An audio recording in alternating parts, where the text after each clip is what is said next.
Hey, how you doing? Sorry, a little late today. On the run, but I'm here. I'm back. Not back, but I'm here.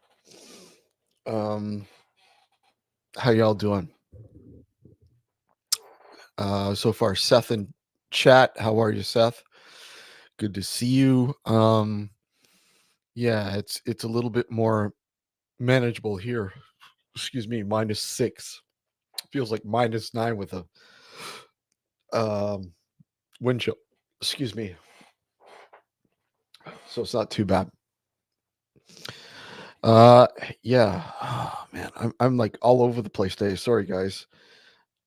I've been doing a little bit of this and a little bit of that. I'm not used to having Thursdays off. So yeah. So I figured I'd come in here if I had a little bit of time and see what everybody's up to. There's a few people watching, but come on into chat, say hi. Let us know you're here. I was going to do I was going to talk about equipment that people use in paranormal investigations, but I don't know, maybe I'll touch base a little bit on it, but I don't think I will go into full detail because I think we're going to do a dark discussion this Sunday night with Dr. Demon Gord will be joining us, and I'm sure we'll have more people on the panel. But that's this Sunday night. Hey, bud, how are you? Good to see you. So I probably will just glance on some issues, if you will, that I guess are issues with me. I don't know. I'm very particular when it comes to investigating the paranormal, especially um, having to do it for as long as I have. Of course, not as long as like that '70s porn guy, Richard Palmisano, 40 years. By the way, if you haven't checked it out, go over to Paranorm Girl podcast. Uh, Kristen had Richard on the show. Great show. And again, you guys know Richard for being on our show several over the years, many times. Somebody who's investigated and researched and experimented with the paranormal for over 40 years. Great show. So check it out. If you haven't subscribed to her channel too, please do so. Very cool podcast. Kristen does a great job, and I will let me just put it in the chat so people can check out if you don't know where to go, and we will share it in the chat. And there we go. That's Kristen's podcast, the Paranormal Girl podcast.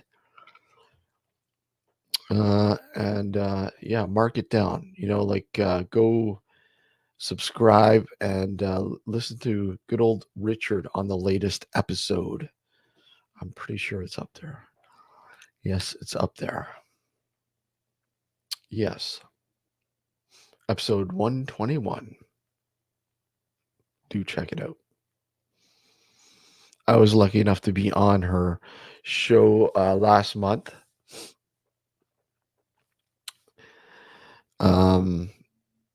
Enjoyed it. She does a great job. All right. Okay. So I don't know how long I'm going to go for today. But anyways, I'll go on for a little while.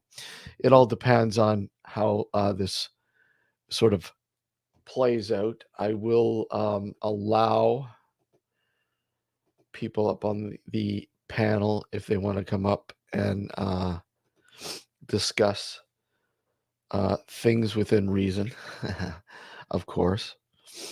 And we'll go from there. But like I said, I was gonna sort of glance a little bit on the fact that there are so many tools of the trade, if you will, so many things that people use wrong. They're not proper the way they use these tools. Hey Sab, how are you? Good to see you, buddy.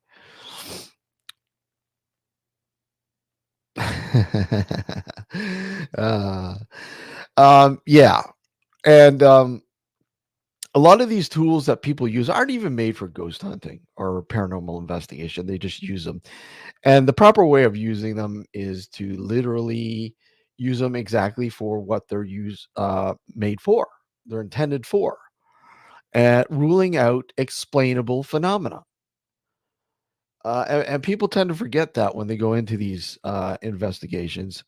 They don't think about that. That's not a priority. Their priority is to either A, depending on how they look at this investigation, if it's serious, then they will go in and try to, well, look at, I want evidence. I'm using it to find evidence. Well, you know what? That's the wrong move. I mean, you don't use these tools to find evidence.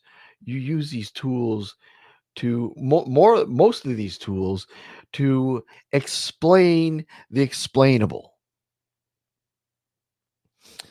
And it's an often forgotten aspect of this field. Of course, now you have all these, parlor tricks, trinkets, and everything else from you can buy from these ghost hunting shops and blah blah blah.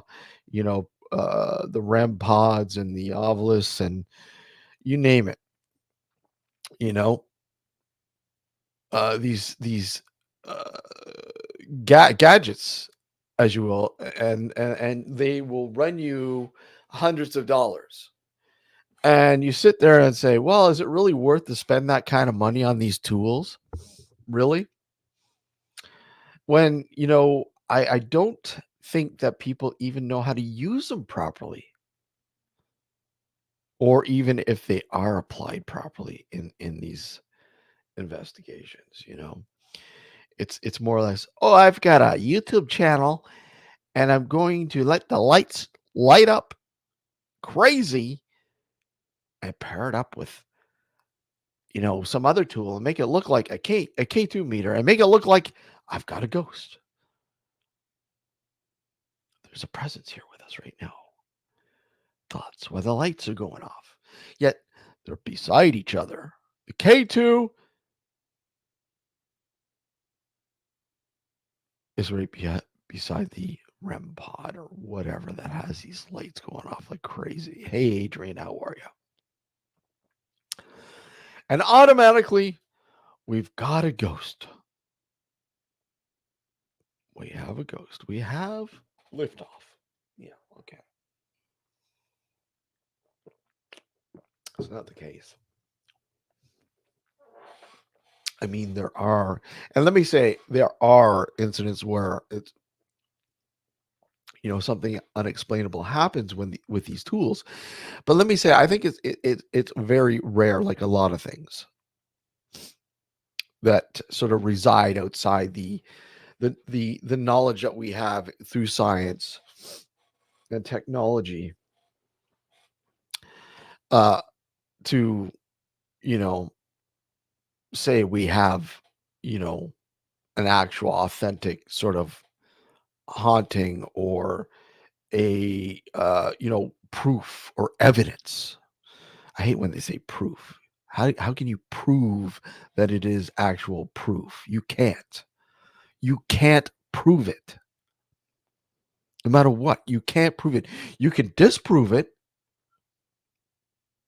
but you can't prove it because we don't have that knowledge. We only can assume and go by the guidelines and the theories that science has given us to this point in time. But for you to go there and say, look at, I got proof of the paranormal. I've got proof of a demonic haunting. I've got proof that your house is haunted. You're misleading the people who own the house. It's like going into a house and saying, yeah, you've got malevolent spirits here and your house needs to be cleansed or exorcised. And realistically, that's not the case. But now it's too late because you've told the homeowners this. And what are they going to think? They live there. You don't. So, of course, they're going to be fucking paranoid and petrified and scared out of their fucking wits because you told them that they have demons They have demons in their house.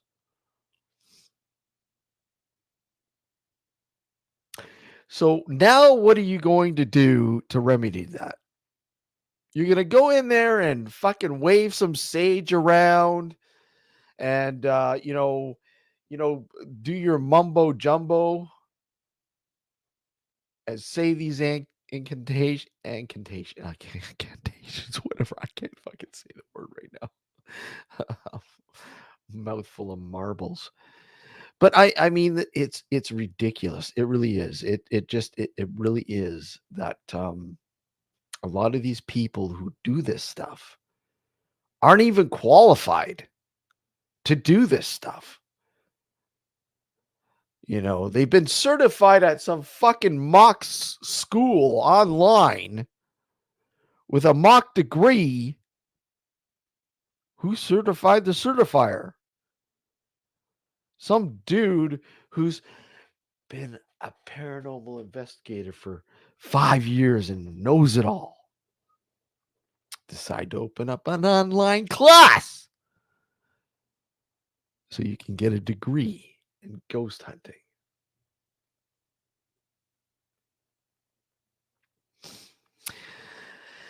But now you don't even need that. You just need to watch TV or YouTube or online videos, whatever, to learn how to investigate the paranormal or be a ghost hunter. You just mock what they're doing, even though it's probably wrong. It's hogwash garbage, but yet you still, you still go out there and basically, you know, do what they do on these shows because you treat these shows as religion, paranormal religion. And yeah, I've taken flack for this so many times over the years, and that's fine. I know my place in the paranormal. I know my place. I know it. I'm not going to present to you something that I think might be paranormal. I want to cover all my bases because you know what? It's called scrutinizing. And you will be heavily scrutinized in this field by people who are respected, people who have knowledge, people who have been doing this for, many fucking years that research every aspect of the paranormal. Seasoned, experienced investigators will tell you pretty much what I'm telling you. Do you go into a house and take base readings of every room and document them? Probably not. Do you go in and have a pre-investigative interview with the people who you're going to be dealing with? Set the guidelines, the groundwork for a potential investigation of their home to let them know, look, at all costs, I will keep myself and my guys safe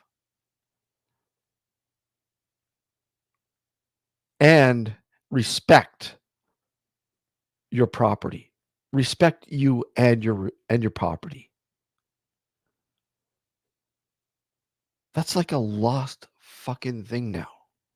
People don't do that anymore.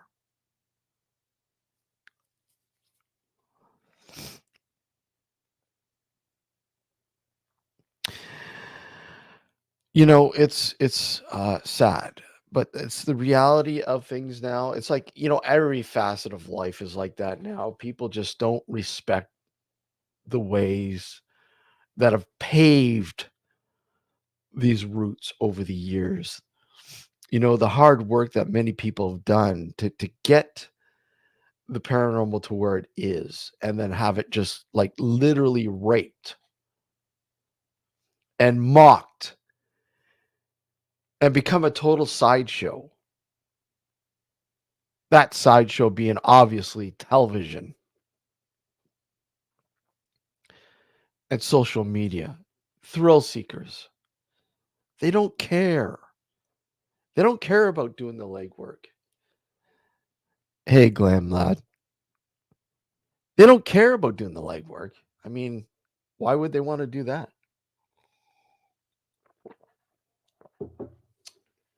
When it's already there for them.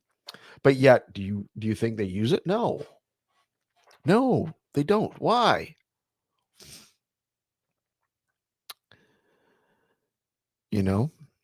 Why would they want to do that? Anyhow, the panel's open, so if anybody wants to come up, click the link. If you want to add to this or if you want to discuss something else, that's fine. Yes, I have. Sab Dolores Cannon. Yes, I have. Yes, I have. This reading here. Hello, sir. Have I got a microphone? Is it working? I hear you. Yes. Oh, that's all right. I hear you. Can you hear me okay? Yeah, I can hear you okay, man. So how you doing? I'm good. Really good. Good? Really good? Really good. Really, really good? I just built myself a rocket mass heater in the workshop, and it's brilliant as well. Put flame on it, and yeah, straight away. No There's way. no messing. It's not even fully built yet. I haven't even fully built the burn box or anything. It's literally just a hole to go in, right? Do you know what I mean? But no way. Yeah, it's pretty cool. Wait until it's finished. Yeah. Sounds cool. I put a lot of backbreaking work into it. But anyway, right. Other than that, yeah, workshops coming on good, like I've always promised. And I'm not up there, so you can't see it. No. But so, like I said to you, was it about a week or so ago, 2 weeks ago? I said to you about I'm going to delve into doing some kind of paranormal science experiments, let's call them. Like the SD's method. Yeah, yes. All of it. Let's have a play around with a little bit of all of it, but give it a bit of a spin on it. Whatever, what tweak, do whatever we need to do as a community, and get all on board with it as well. I have set another channel up. Like I said, John was like, "Oh, come on, John, catch up, mate." You know what I mean? You can have more. And it's not like a different channel I've got. It's a link channel to this channel, so it's on the same email address and all the rest of it. Yeah. So it's not like I'm trying to fob anybody or fool anybody as though I've got a different. Yeah. But let me just. Yeah, I should be able to say hello in there. So here we go. Hello. So what? Why did you want to start doing this, Sab? What led you down that? In a nutshell. Without total explanation, let's just say my experience I had about seeing the orb of light with my mum, what I believe was my mum, let's say. I want to be able to tap into that. Yeah. I want to be able to reconnect to that. I want to be able to have that experience again, and possibly, if possible, fucking document it, record it, and capture it at the same time as well. Well, that's ideal, and that'd be pretty cool if you can. Because then that would be undisputable evidence of what I personally experienced and of there being something. Because what I saw was definitely you can't mistake it for anything else. Like, well, then again, I suppose you could still speculate on it, I suppose. But yeah, well, you can. But the thing is, then the other question, the next question begs. Well, I don't want to say begs to differ, but the next question comes into play. You got something, but what is it? Yeah, and right? How did I actually connect to it through all the through all the different methods I'm trying, through all the little experiments and the twists and turns, which way was it that actually led me to the path of being able to get there, if I do get there? Because Yeah, that's that the ultimate goal. That is my ultimate goal, really, is to have that experience again, but more in a controlled environment. So, but obviously, I don't know. See, now this, I've got another friend with me. He's actually got me onto the gateway experience as well, and I'm like, do you know what, Dave? I've already been doing a lot of this anyway. But what he got me onto is the hemisync, is where you get both sides of your brain to tune in. So yeah. it's, you know what I mean. So you're taking the inspirational side and the logical side, let's say, whatever which way you want to put Mhm. that, and you kind of sync them up a little bit more than what they are. So you're not just one left or right brain. You're So you've already started doing that. Have you exercises, experiments? Like what have you started doing with that? obviously my first step is to meditate and start Mhm. clearing my mind and being able to like get myself into a state of wellness, into a state of good feeling. Do you know what I mean? Like Yep. I have to learn how to release all my muscles. I to, proper doing meditative. Yeah, maybe do a bit of yoga beforehand. I do a lot of exercise anyway, so that's, do you know what I mean? I've been doing it Yeah. just this past week. I've been doing it. I've listened to the Gateway, and I'm Mhm. on wave one, and I'm working through that. Like, so I'm up to like stage four, like the fourth video that you go through on that, and it's very interesting. I'll tell you. And yeah, it's Duck but says like, mushrooms are cheaper. Sap. well, that I've never really had I don't know. I have had mushrooms and I've had microdots, I've had acid tabs and stuff like that when I was in Amsterdam. You know what I'm saying? So, but they were more recreational and going out Yeah. party than they were on this spectrum. If you get my drift. So, Oh, we all but did them years ago. but yeah, who's to say what experiments that might lead where and in what controlled environments that we've got, etc. So we know that. Do you know what I mean? Yeah. It doesn't have, even if I was on mushrooms, it wouldn't have to be disclosed that I was on some sort of you know what I mean, psychoactive. Well, Do you know what I mean? do you think they are, I don't want to say essential, but do you think they actually do open up your mind a little bit more than what you're maybe able to without them? No, You I'll don't be think so? honest. Yeah. I was completely level-headed when I had my experience. Yeah. I wasn't under the influence of anything. I'd literally just rode my push bike home from a pizza factory job. So, and that was like a good 20 minute, half an hour ride. Like, you know what I mean? It was like, yeah, Yeah. yeah. It gets the blood pumping. By the time you get home, you're a bit like, yeah, get detoxed and sit down. Yeah, like, yeah, yeah. After doing a long 12-hour shift as well, so I was completely, in that sense, I was knackered. I was drained. So maybe that was part of the emotional state, being deprived of. Do you know what I mean? Like, yeah. Hmm. So we've got to factor in all of the different. That's I'm going to bring it out on the table, man. I really am gonna. I'm going to really try at doing this. So, and I have been putting myself to doing it, as in I've been listening to a lot of binaural beats and all that sort of stuff when I go to sleep and that, so it's more subliminal and opening up, and do you know what I mean? Like, I've been doing a lot of that as well. Well, you know what? I think there needs to be more people that experiment with trying to understand these different levels of the unknown, if you will, and Hmm. in sense with the brain and how it interacts with the environment around. And I find that people just have forgotten that sort of phase of things. They're more like I said, more worried about going out and trying to capture some sort of evidence. Yeah, It's like, no, that's obviously there's a big massive community out there, and oh, there's a huge if there was a community. way and if it was possible, obviously there would be. We'd have seen it by now. You know what I mean?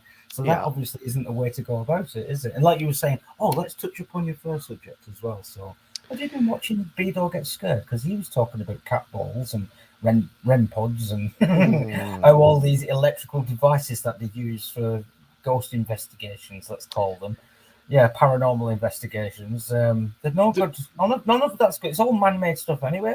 it's all man-made, and I mean, Nothing from a different realm is going to connect to something that we've made electronically, I is it? don't Yeah, know. not really. I do believe that there's a Come way on. with I think with frequency is very important. I think. Maybe on that level, but Um, not but sending, not talking over n- over like, you know what I mean, static well, on a radio. I do believe that infrasound does hold the key to an archival sort of system. I think that Reckon. us talking right now, Mm-hmm. I think it's archived within the infrasound. I really do believe that it doesn't go anywhere. It stays here with us, and I do believe because obviously people, like one of the most easiest, if you will, forms of trying to find some sort of answers. Or are they answers? I don't know. Is it evidence? I don't know. At this point in time, science can't explain EVPs, right? Electric voice phenomenon. So, I mean, all the research that I've been doing over the years, it always leads back down to infrasound and how it interacts with the brain, right? So, hey, Joe, give me a sec. But but you know what I mean. This is what I mean. Like when you, for instance, if you've ever experimented with a germanium crystal, recording with a germanium crystal is very volatile, but you really have to watch because the frequency that it plays at, it will literally drive you mad. It will drive you mad. So you have to build a device that you're able to change the frequency when it's playing in this device, Right, so right? that's also one of the things I'm going to be doing as well. The music room thing, that's perfect for what I want to do as well. I'll literally build like a wall of like a little cube of speakers around me. So Yeah. when I'm playing, like a cymatics machine, Hmm. the whole vibration of it's all around me projecting. And we can do different sounds, even sounds we don't hear, the ultrasonic ones and all the rest of it. We'll see what we can actually do. Right, yeah. See if that Correct. opens up. Yeah, yeah. Correct, Ducks. That's exactly. I mentioned that earlier. I mean, it's a fucking joke. EMF frequencies when you have devices that are fucking so close to these readers will set these readers off. Yeah, of Like course. they'll literally put a fucking REM pod right beside a K2 Yeah. and sit there and go talking to this, and all of a sudden the fucking K2 goes fucking nuts or the REM pod goes nuts, right? It's like, Because they've just got a text message. well, yeah, even if you have a fucking cell phone, right? You get a message, it's going to set the K2 off. Exactly, that's what I mean. Hey, Like, so Joe. they could set that up as well. So like they could ask you the question, and then he send a message over, and then it's obviously Hey starts flowing. guys, how's it Yeah, going? I've What's been going, listening. yeah. Joe? Yes, Well, yeah. Tell you and what, the this is talking, is it them REM pods, the talking ones? You anyway, can I'll let you program start. them to say stuff. Good old Hello, REM Joe. pods. Sorry. Joe, What are have you you been up to? there? What have you been up to, Joe? Yes. Go ahead, Joe. You I want don't to know. say something I'm trying to learn myself not to rant over people and chat about just me. about you? What? About me, ranting, chatting over the top of over when people's conversations. I'm trying to learn not to do that anymore. Oh, okay. Gotcha. Anyway, but I will tell you, I bought a new thing from Yeah. Temu, Is that a lapel mic or a new mic? new microphone. That's Oh, what I'm okay. turning on now. So does it sound good? It does sound good, Joe. It does. I think And I'm then, hearing voices in the background. Just kidding with you, buddy. yeah. And there's two little wireless ones I want to try and because I want to try and do vlogs. Yeah.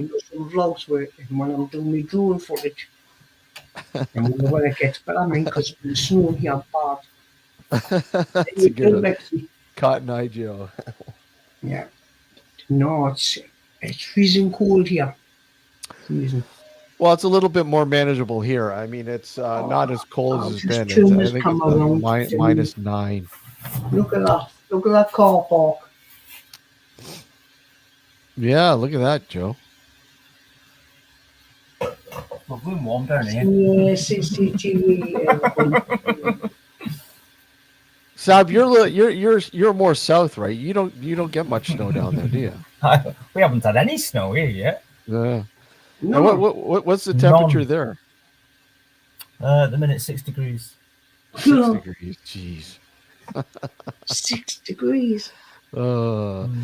6 degrees would be like it would be like a hot summer day here. That's what I just said. It's warm down here. Yeah, but I mean here for us, I mean we've been going through minus 25 the last few nights. Oh, I know. minus That's 70 what I other mean. day. But we've got Minus what? See what I'm saying? Look at the temperature difference minus there. 1 now. And Mine it's literally ice says cold. that. It feels Hang like on, minus 6. Oh, I don't have the weather on that one. Hang on. So yeah, go on, Sab, about what we were talking about. You were like talking there, and just continue. Sorry, what was you saying? We were talking about infrasound and how. Oh yeah, how, most of the electrical stuff, the talking devices and everything else as well. Yeah. Anyway, most of them you can program yourself, or you can, you know what I mean? What they call them, crack them, do whatever, like So yeah. you can program them basically, right? So they set off, they can do it. You can set off the cat balls and the other flashy devices and all the rest of it. The EMF reader, you can set that off as well yourself. So none of that's reliable. None of it's a reliable source of proof of paranormal. So why even bother using it? Well, I mean, you have to go in with the mindset again, like I said earlier. If you're going to employ these tools, you're going to employ them in the proper way. You're going to use them to explain what you can that's explainable with these tools, like frequencies. You're going to go in. You're going to do a base reading with your EMF detector in a room, so you know that when you go back into that room and your EMF meter is like maybe spiking or whatever, then you can go, okay, look, this is not normal with the base reading that I took earlier.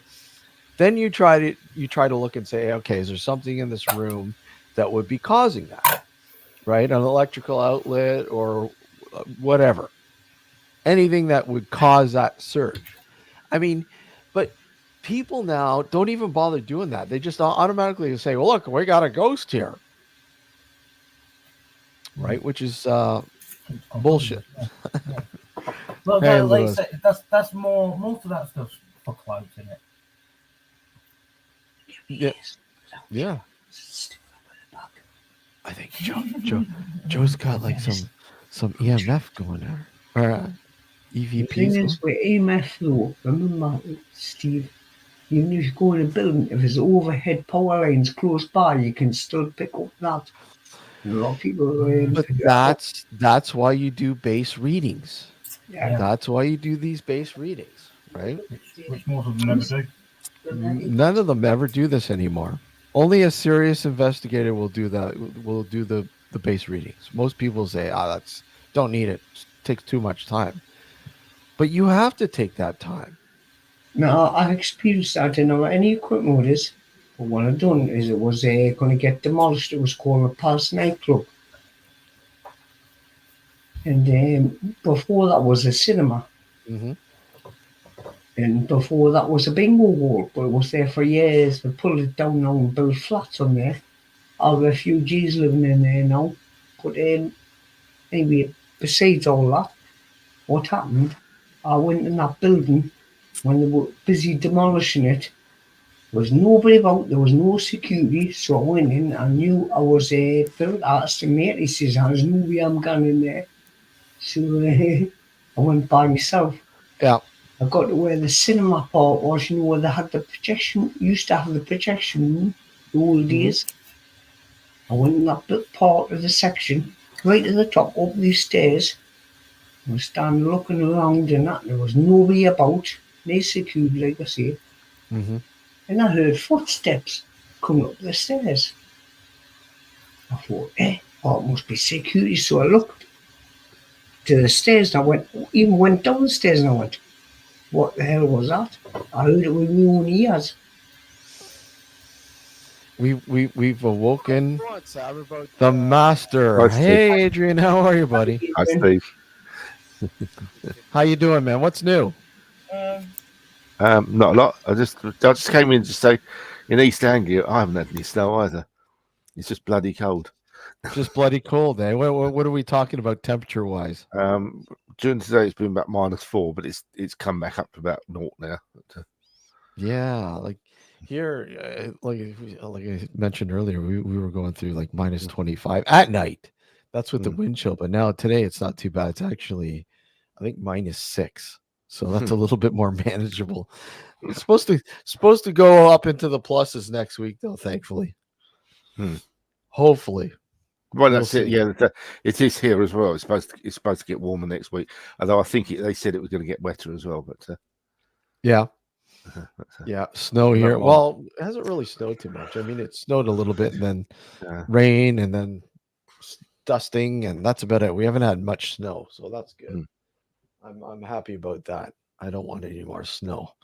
But unfortunately, that's going to be coming, I'm sure, next couple of weeks. We're supposed to get some more snow, so yeah, we'll see. I hate the snow. Where did Mr. Joe go? Mr. Joe left us. I don't know where he went to. Hello, Adrian. How are you doing? Hello, Seb. Oh. You're looking good. You're looking good, Seb. I haven't seen you for some time. I'm still here. You okay, Joe? Yeah, you're looking still alive, Adrian. That's always good. Well, that's a plus. Look at them sleeping bags. They're starting to go away because I'm starting to eventually get some sleep. Sleeping bags? You mean you're not using the sleeping bag to sleep in? No, man. I mean, under my eyes now when you get the bags on the house. Doesn't need to. He just puts his head down. I got you, Joe. I got you.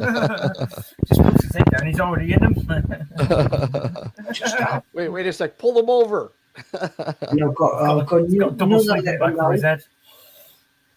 Another letter, because they're doing this northern line right outside my front, which you were mentioning that, yeah.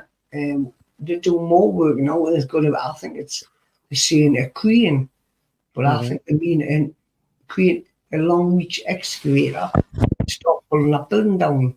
Yeah. And more noise than enough.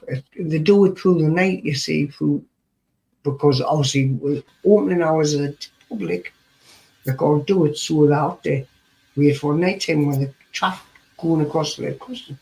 The level crossing they've just done, and they've got to wait for the public to all go to keep away, quiet areas. There's going to be big restrictions again. Mind that people that drive cars around here won't like it, but I don't mind. I wish I was operating that long reach excavator. You're fine with it because you're fine with it as long as you can fly your drone, right? Yeah. Well, I've got my approval. I've got my approval off them lads. I went out and I'll tell you, Steve, and I filmed it. But yeah, they're all good with that. The count's good with it. So one of my friends says you're flying too low. I says that was only because them asked us to. Do you know what I mean? But I didn't really get the actual facial details on camera. That's what you've got to watch, you see. Well, certain things you got to watch, especially if you're in in a residential area, and then you're like you're driving through the backyards or whatever else. You're getting a little too close, and you can see certain things you're not supposed to see. Yeah. Hey, there's that peeping Joe again. There's Zoom camera on his drone. I'll drop it down now. I've got to go to make the dinner. All right, Adrian. Take care. Buddy. Nice seeing you. Adrian. Right, bye, Adrian. Okay, yeah, bye, Joe. I'll see you later. You look after yourself. Take care, man. Fine. Okay, thanks a lot. Okay, thanks for letting me out.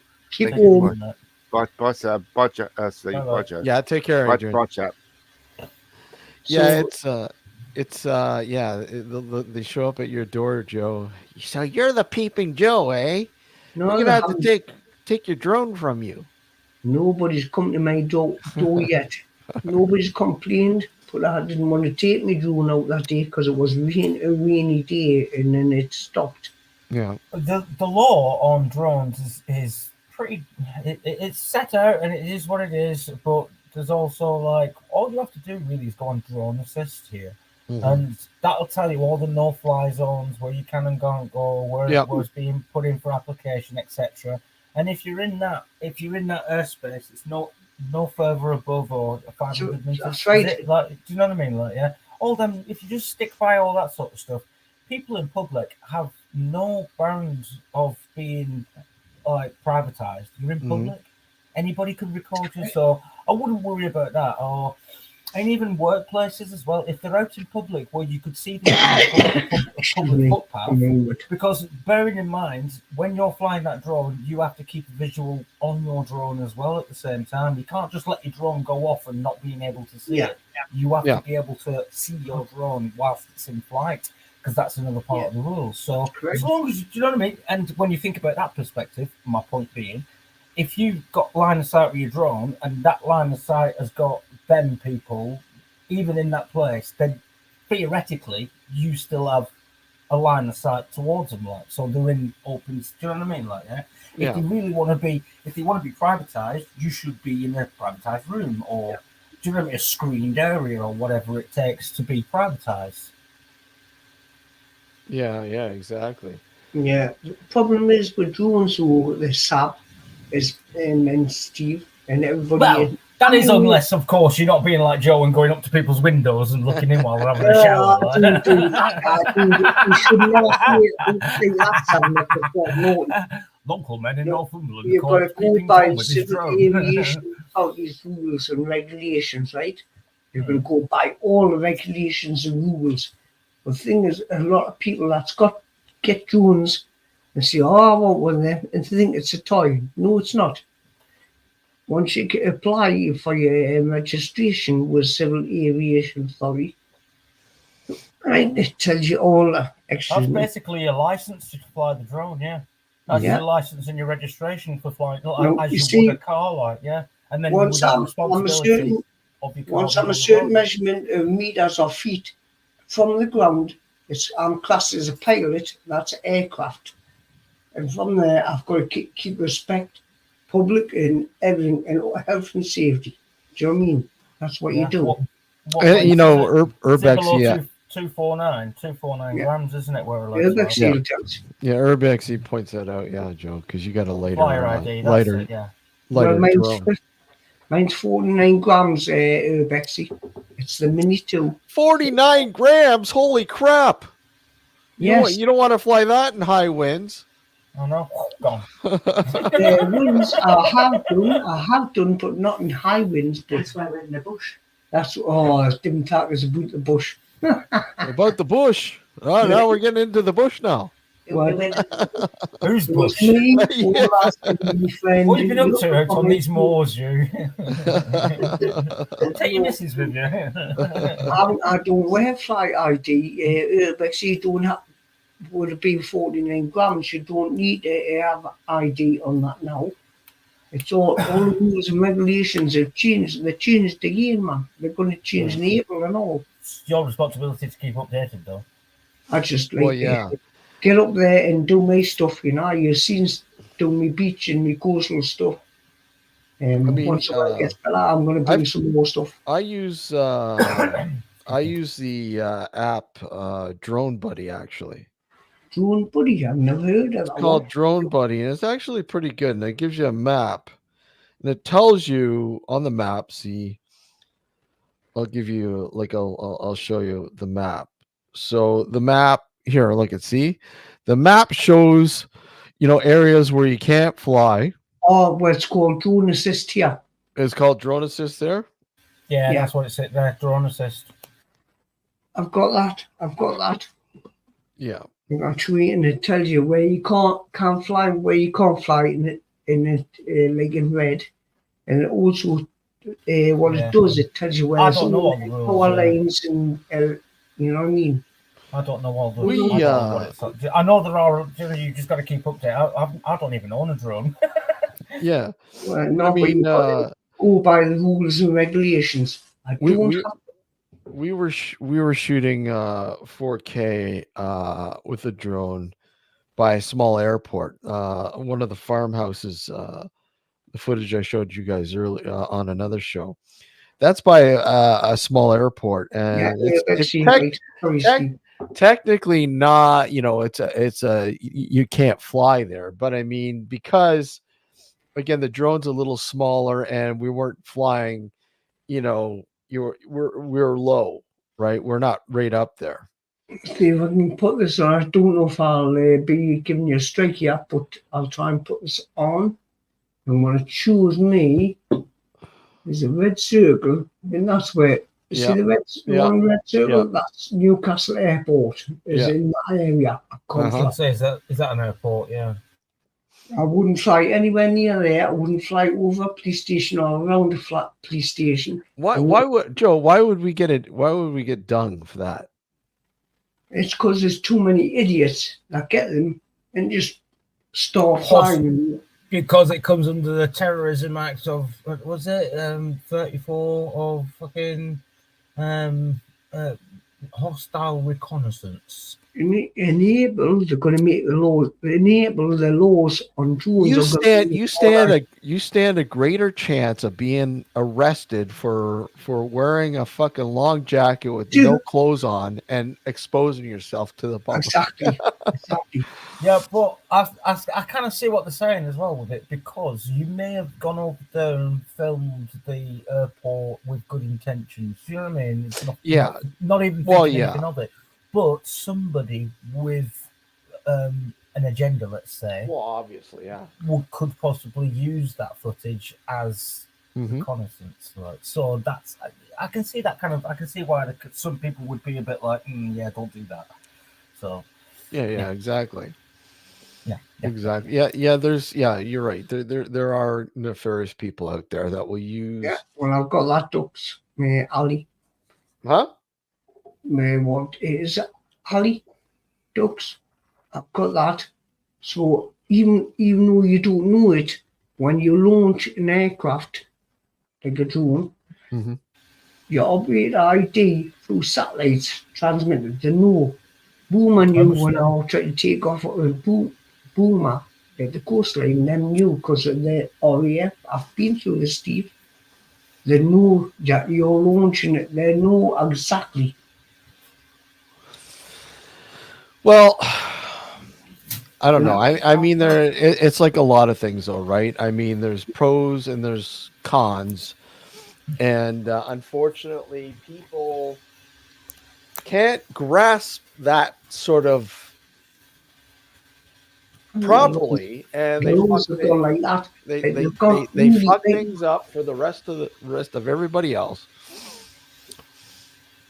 How much does the OPID cost? That's me. Huh? How much does it cost? Yeah, how much does it cost? That's what I was trying to ask there. That's why. Is that you? That's you. Yeah. Okay. Oh, okay. Joe was talking too much, so I typed it in chat. I know people that spent nearly $2,000 on a drone, right? And they go, what? I've got to get rid of it because it goes by. Was that 10 pounds? 10 pounds? Tenner, that's not bad, is it, really, I suppose? That lifetime, just a lifetime ID then, I suppose, yeah. They force you to buy it so they can track your ass. But that's per drone then, I suppose, as well. Like, yeah, could be. Obviously, yeah. Well, it's like per vehicle, isn't it? When you think about it, yeah. Like I said, like registering in per drone, drone tag. Just thinking, if you went through 10 drones in a year. Well, Dux is talking about drone tags. Drone ID. Yeah. It's not a cheap thing to take up, but the thing is, it's about basically these people I know used to get drones and get them and hook a little thing on the bottom of the drone to take them to prisons for people that take drugs. Guys, I'll be right back. I'm just refreshing. Hold on. I'll keep going, Joe. Okay, Steve. Sorry, Joe. You've been doing what? No, I don't do it. I would never do it. Even if somebody offers $2,000, I still wouldn't do it. How much? You've been getting $2,000 to go over Newcastle prison and drop parcels off. Yeah, I wouldn't be doing that. Oh, Sam, I know what you mean, but no, I wouldn't be doing that. I don't even know what's Newcastle prison. Well, I don't even know what one's called over there, to be honest with you. What is there up there? Is it Kirkleatham? That's up that way, isn't it? Sorry. The nearest one to me is Durham. Durham, is it? Durham prison. Yeah, Durham prison. There you go. Yeah. No, Been but I been wouldn't dropping do parcels anything. off at Durham I prison. wouldn't do anything like that. $2,000 I fly with responsibility, but I'm also, before I take off, I think about people's health and safety as well. Do you know what I mean? When you do what like DJ Media does and stuff like that, and what they do, they go around the building, industrial sites and stuff like that. Like, and Oh, he gets like DG he gets audits. yeah DG he gets audits. I watch him yeah, all the time, and he gets PG in as well. I watch them all the time. They know get the proper, rules and get proper regulations about conferences. Like, everything. they get proper conferences, don't they? Like, not allowed. Not allowed. So it's like, what do you mean? They're not allowed around here. This is private. No, it's not. This is a public space, a public footpath. I'm allowed to take off. Yeah. I've watched a few of them the past couple of years, but yeah. Back. I will ask him. Yeah. Ask me. Go ahead. Steve, I've got a message here, a text message of Leon. Says, why is his message not appearing in the chat? Who? Leon. Let me see. I do not know, but I will find out. Bexley. Oh, dear. Well, I love all Urbexers, I know. I watch their stuff. I wouldn't, even if I talk about it, I won't show their stuff on my stuff because that's their channels, you know what I mean? Oh, I get you now, Dux. Yeah, all right. Yeah. Oh, that's cool. Everybody's to their own thing, aren't they? Yeah. You don't quite register the drone. It's more you register as an operator under the classes that you want to fly. Yeah. You've got to go through over in Britain. You've got to go through the Civil Aviation Authority to do that, all that stuff. It proper sounds official, doesn't it? And all that, yeah. Somebody is one of the other moderators put him into. Okay, hold on a sec. Hi, Mick. Let's see if that works. Leon, if you're I can change accounts. Watch this. Switch account. Go ahead and post something. Let me know if it comes up. Let's see. All right. Okay. Hopefully that works. Hey, Mick, how are you? Yo, Mick. And once again, Leon, if you're still in there, let me know if it works. For some odd reason, one of the other moderators. There we go. Hey, Leon. For some odd reason, one of the other moderators, and I'm going to take a look at the moderators. Thanks, Steve. The moderators, for some odd fucking reason. I don't need to be one. You can take me off if you need to. I'm not necessarily a particularly good mod anyway, to be honest. You just stop it, lad. You're a good lad. I like watching your stuff. I've never really been fussed about being a mod. Well, I'm just looking at the moderators, at the people who have been hidden, and that doesn't make sense with some of these. So I'm fixing that. I've never hidden anybody. I've never done anything with mine. I've not done any of that. No, I've got a feeling I know who it is or who it was, and yeah. Anyways, you're back, Leon. Good to see you, buddy. I'll say something, Steve and Sab. See all yous in chat.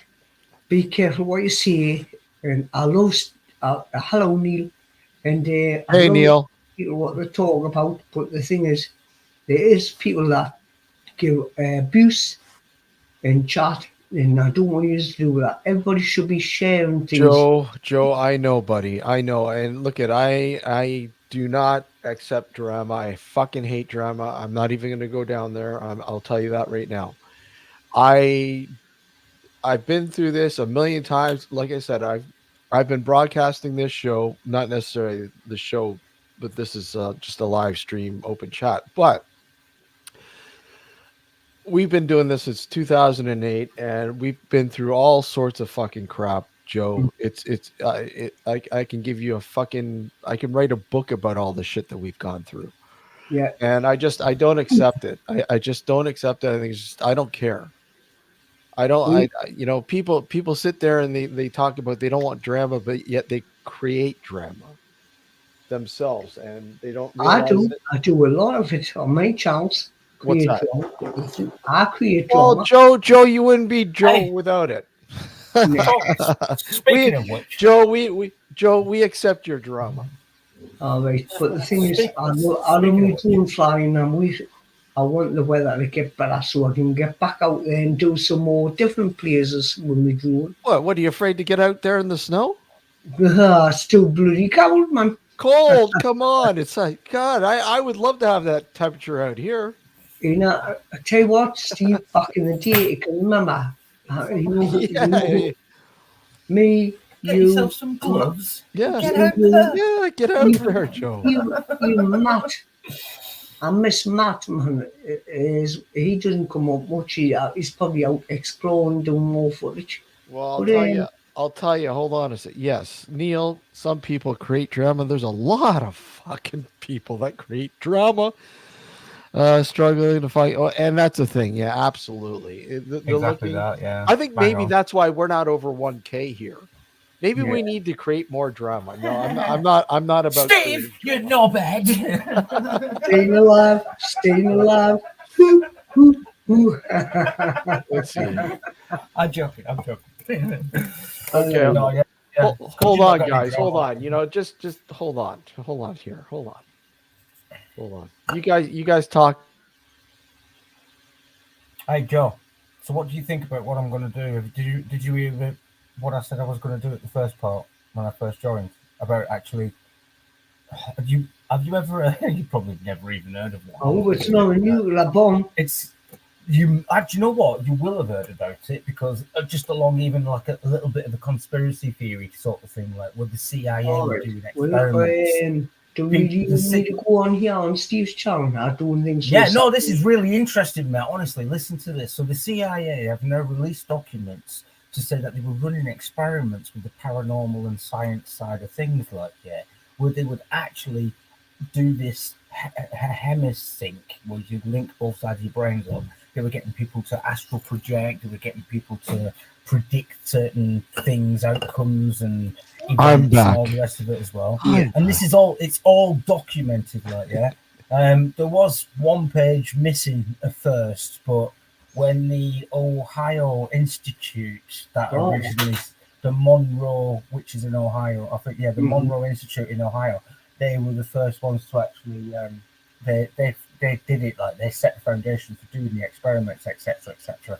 It went through all of them. So when they changed hands, they released the other piece, the page 25. There's lots of information out there. Honestly, I've had hours and hours and hours. Has anybody ever heard of a woman named Dolores Cannon? Yes. And what you think about she portrays and what she comes across with and all the rest of it, which is, if you haven't heard of her before, a quick summary is basically she started as a hypnotist, but which led her into being more metaphysical and opening the mind to other stuff, like basically, like, do you know what I mean? She got off with the paranormal. She wrote loads of books and whatnot as well. So, and I've watched hours of her stuff as well. And this is over the past couple of years, bits and pieces here and there. Because it's always intrigued me what she's. I don't know. Maybe I've just been a bit in tune with a lot of this anyway, and now I'm just collectively putting it all together and trying my own experiments now. Like, do you know what I'm saying? It's kind of one of them. Like, hold on, guys. I'll be right back. He's off again.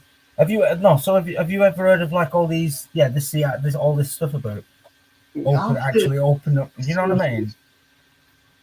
Oh, I've got to go to the shop, everybody. I need to get me beers in. Oh, too much for Joe. He's off.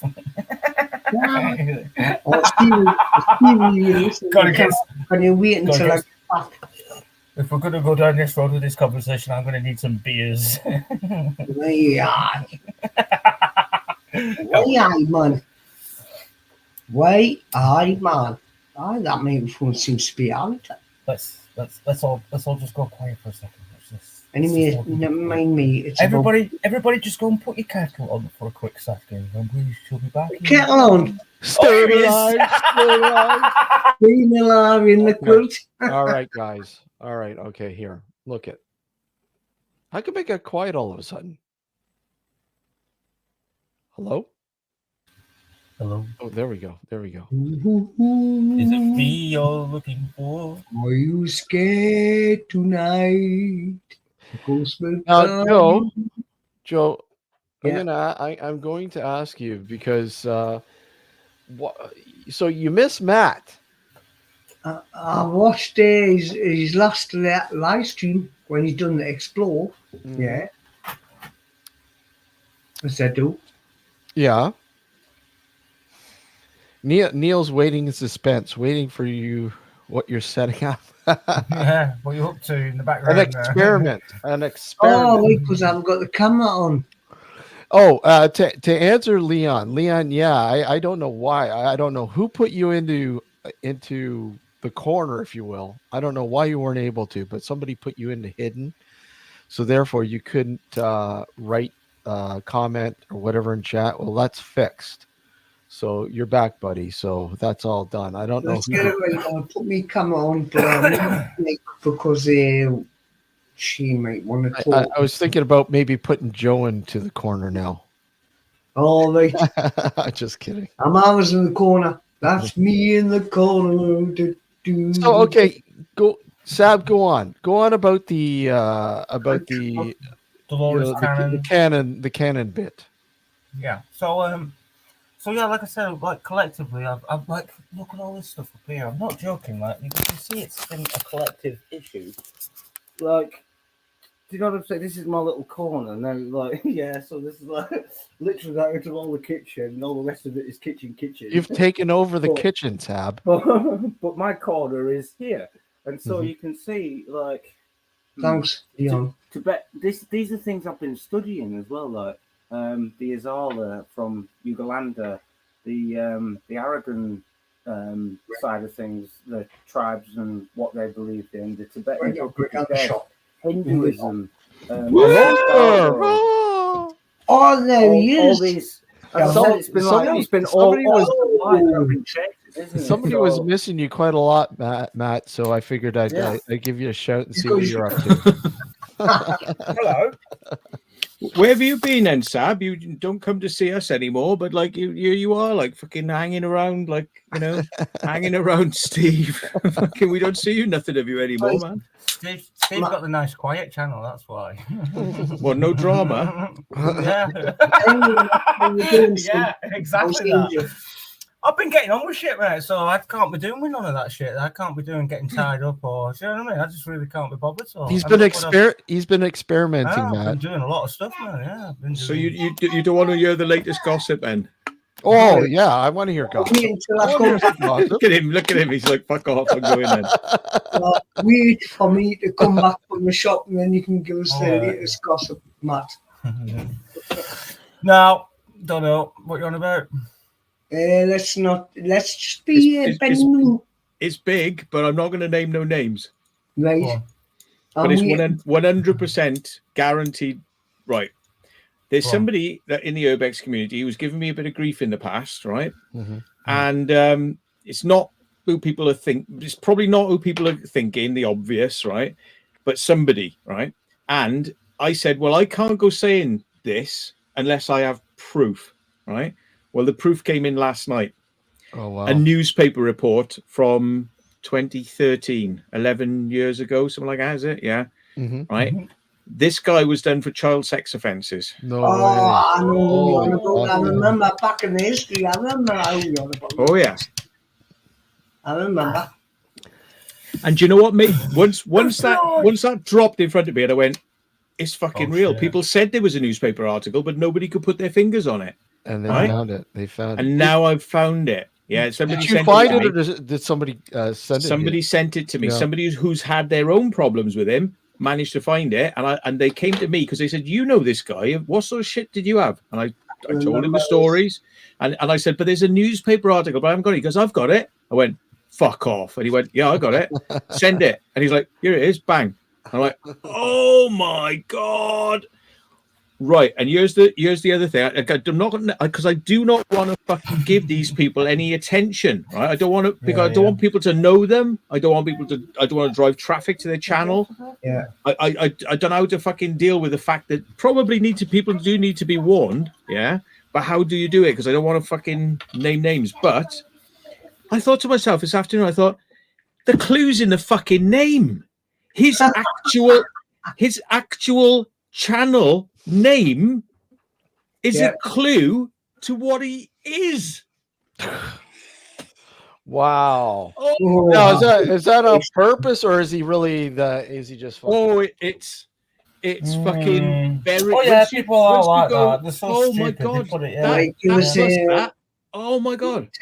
Give us a couple of minutes. I'm going to wait at the shop to get me beers in. Jesus. So it's been a bit of a heavy day, really, because I've been saying to a few friends, like, I've just been having a chat with them, and I've been saying, what do you think of this fucking bollocks then? And they're like, fucking hell. I'm like, mind is blown now, mind is fucking blown. Yeah. And that's the thing, you have these people who just like to cause fucking shit.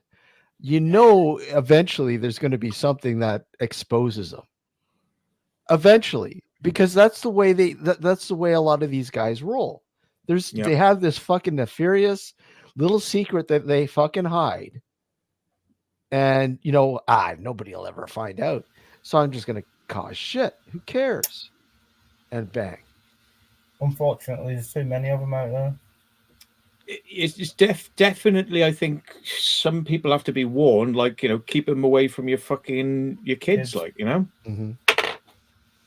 Yeah. Well, now you know what. Now you know exactly why I have such an issue with. I've got a fucking 5-year-old and a 14-year-old. Yeah. Do you know what I'm saying? Mm-hmm. But, Yeah, you know what I mean? absolutely. Yeah, no, it's bad, man. It's bad. That's why I'm kind of like hyper aware as well, like all the time, because I have to monitor the online influence as well, like at home as well. You have to watch it.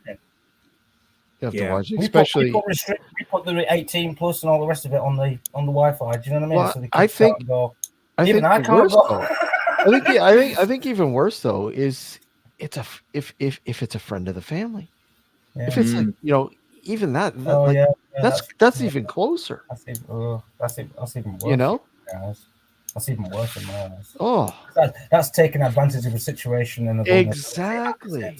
And there are people more than willing to do that shit because they can get away with it. Why it's come to a head is because this person who told me last night, this person is, let's say, hanging around with his ex and there's kids involved, and this person has this on their fucking record, and this person's now found out about this, and it's fucking, oh my God. And I said, well, if you have to get somebody like that out of your kids' lives. Like, I mean, he can't be anywhere near your kids. No, yeah, you can't have that. No fucking way.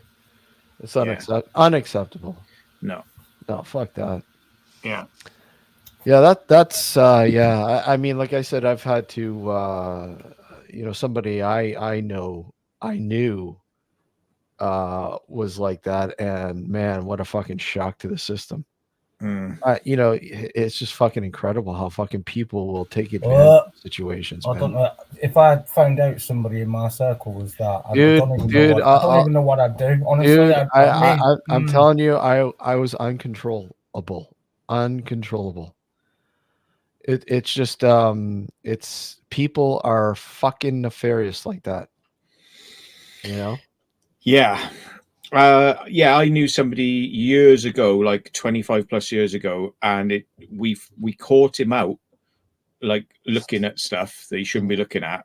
So we all had a fucking word with him, like one by one. We were all fucking saying, like, what is this shit? You got to stop that. You're gonna get fucking put in jail. Like, fucking just can it, like, stop it.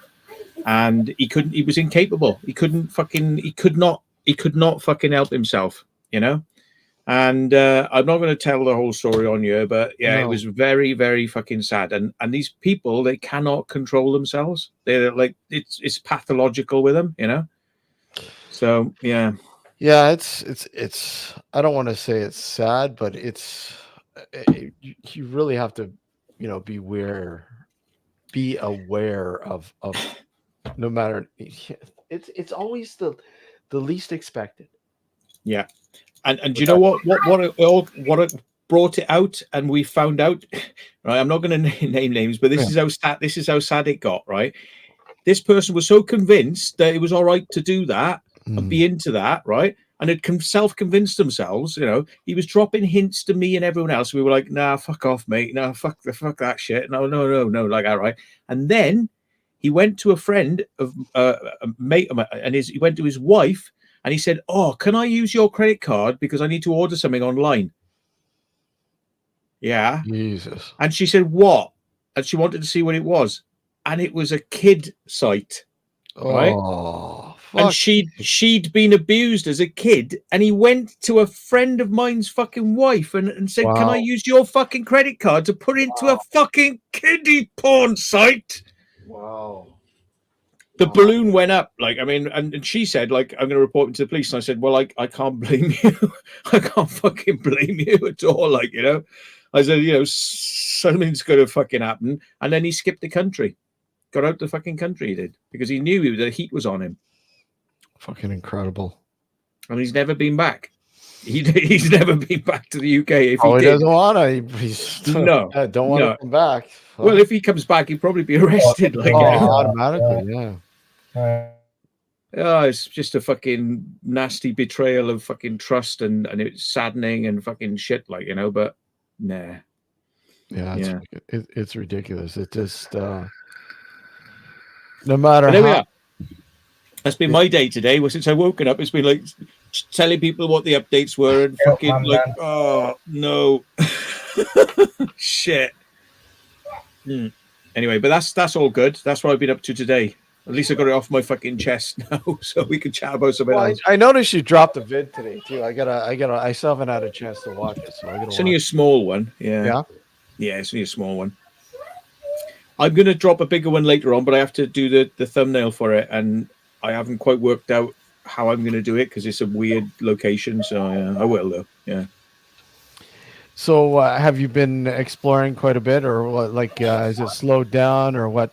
No, it's been absolutely crazy last week. I must have done about 10 or 12 plus maybe explores. Holy crap! And are they all around where you live, or are you going all over the fucking place? All over. Holy crap! From Wales to Brighton to Sussex.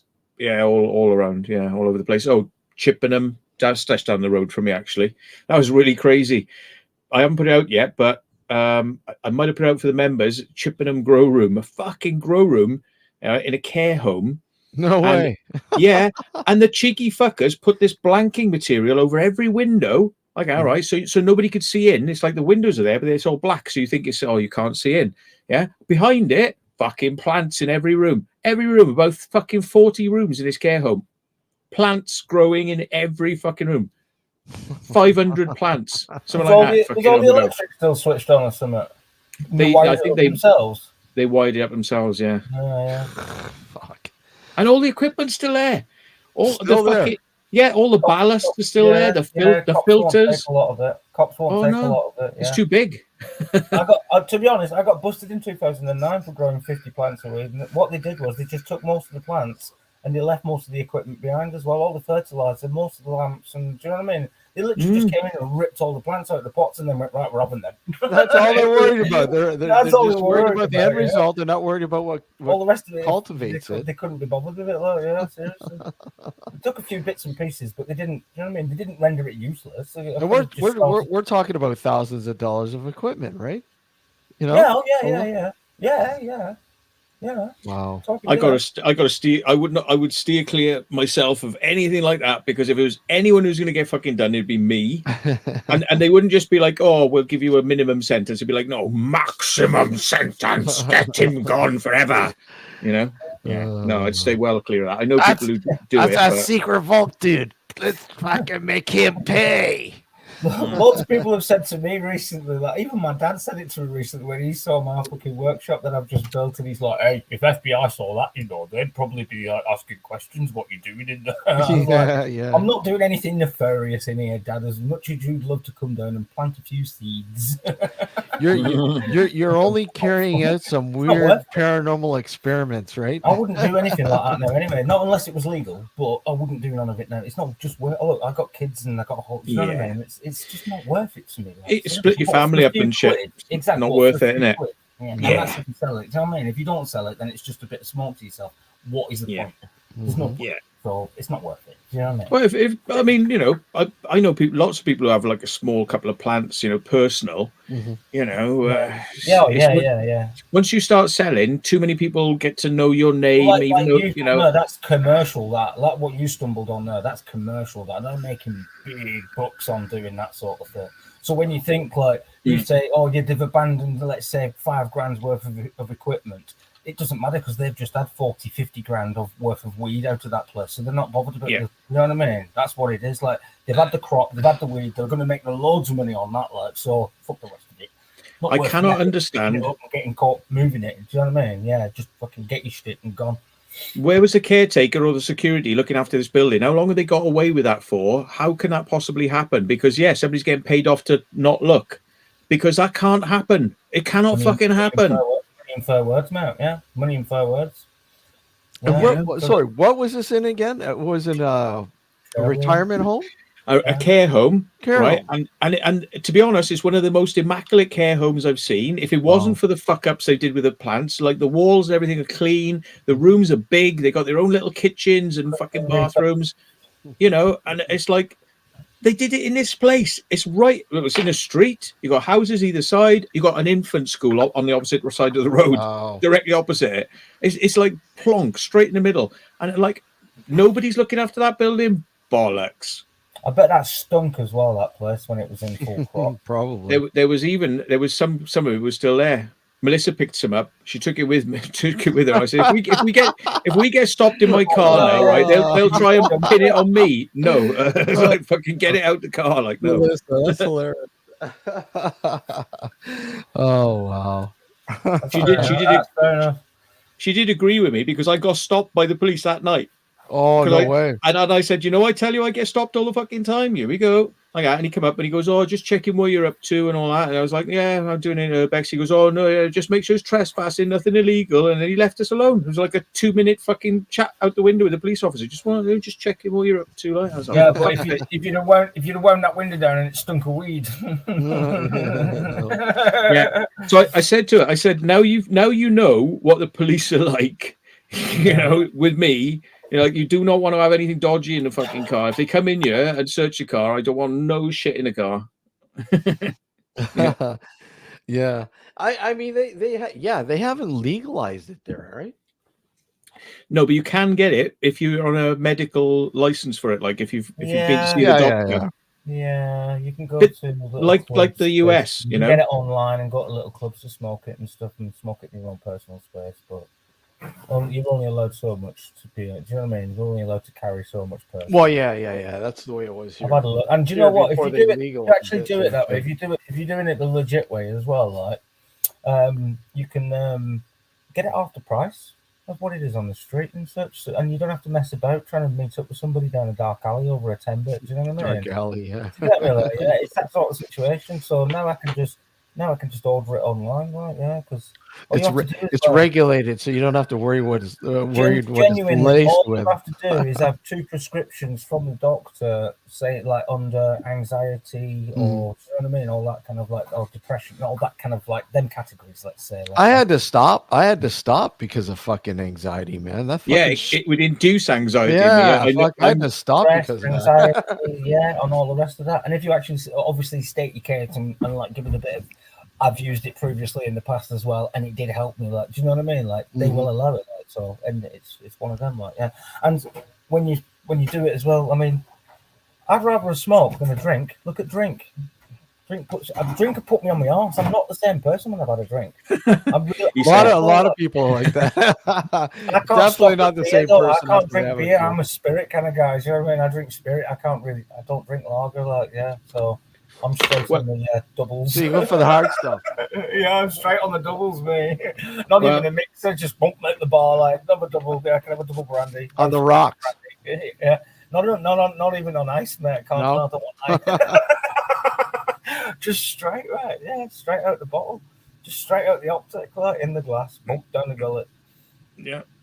It's just Well, the way I- do it, I've honestly. tried loads of different drugs over the years, but the one that I can't do is cannabis. I've people hand me a spliff. I'm like, oh, no. Yeah. And I've tried it a couple of times. I've tried it 20, Not 30 times, and I've had a bad experience every single time. So I Yeah. just steer clear of it now. And, Yeah. I'm not anti-drugs. I'm just, that one doesn't work for me. I think it does work for some people, Mhm. but some people are compatible with it and some people aren't, and I'm not one of those who's not compatible. I never had an issue with it. And then, I got into I think I was into my mid-20s, I think maybe. And I don't know, all of a sudden it just it created nothing but fucking really bad anxiety. And I remember one time I was with a buddy of mine, and we had just smoked some, and I had a really bad panic attack. And I'm like, oh fuck, okay. And nobody wants to have one of those if while they're smoking that shit, because it's really fucked up. And I said, okay, well that's enough of that shit. I'm not even gonna deal with that. No way. It's not worth I it. used to have feelings like I was bouncing off the walls. Mhm. Like I literally, like as if I was one of these ping pong games going ping, ping, Mhm. ping, ping. And I actually felt it like I was going up and down. I was feeling like motion sickness, like, and it was like, whoa. And that's only off like a couple of little like puffs. And I was like, Mm. what the fuck? This stuff's is just like poison to me. Yeah, I mean that kind of I guess that kind of experience I had more like kind of shrooms. I've had And, a few bad experiences on shrooms and acid, but Yeah. mostly good, to be honest. They were mostly good. I mean, I never really had a horrible experience. I mean, I had one experience where, and it was my fault because I was working nights, didn't sleep, went to a buddy's place, we had a few beers, and then we dropped a gram or whatever each, and okay, let's go to the bar. And I hadn't ate either, so empty stomach, no sleep, trouble, right? And Yeah. sure as shit, kicked in on the way down to the bar, and I knew right away. I said, okay, this isn't the same way. This is not the normal. Yeah, I don't like this. And it doesn't matter. You can try soothing it, saying, I get to the bar, I have a beer, I'll be fine. No, because it's your mindset now, right? Your Yeah. mindset, You're feeding on it. Yeah. you're feeding on the fear, and psychologically you're fucked up. Right. So One of the worst drug experiences I ever had was taking shrooms, Yeah. and I've always said to people, like, don't go to sleep, right? I mean, No, just keep no. yourself awake until Yeah. you've come back down, right? Because I went to Mhm. sleep and I went to oblivion, and Yeah. I was there for infinity. Mhm. Right, it felt like infinity, and basically it was nothing. I couldn't feel anything, I couldn't see anything, I couldn't hear anything, I couldn't do anything. I was just there for infinity. And then after like a fucking, it was like forever. It was like Mhm. infinity. Like, Yeah. all right, it's like I could feel something, and I was like, what's this? I could feel something, and I was like, hang on, it's my wrist, it's my hand. I can feel my hand. And I was like, hang on. I was like, I can feel my arm. I can feel my arm. And I literally just like sort of slipped back in, like, there's my arm. There's the other arm. Here's my legs. And I was like, ugh, and pulled myself out of it. And I was like, fuck me. And I was like, right, I stayed awake and drank water. And I'm like, I ain't go back to sleep. I'm not going to sleep. Who's to say you didn't actually slip off into a different reality there? Just blackness and fucking, that was like I was tumbling. It was like I was tumbling around. It was like I was in nowhere, but I was tumbling. I was just like unorientated all over the place. Yeah, it's it's pretty insane. I mean, with shrooms, you don't even want to be indoors. You want to be outdoors. When you're indoors, you feel caged, and I quite like you need to be around friends. You Good need to be in atmosphere. trusted environment, a trusted place, not where there's weird people you don't know, right? Because Someone that can can look start to after you, spin yeah. you. You need Start someone who can tripping, look yeah. after you. I got told this way, but one of my mates offered me DMT, and he said, like, you know, if you do this, you're gonna need like this, like, yeah, you're gonna need someone to sit there with you in case Yeah. you do become unhinged. Yeah. You know what I mean? So yeah, it needs to be trusted, and they know what you're doing and whatnot as well. So like, yeah, you need a supervisor basically. Yeah. Yeah.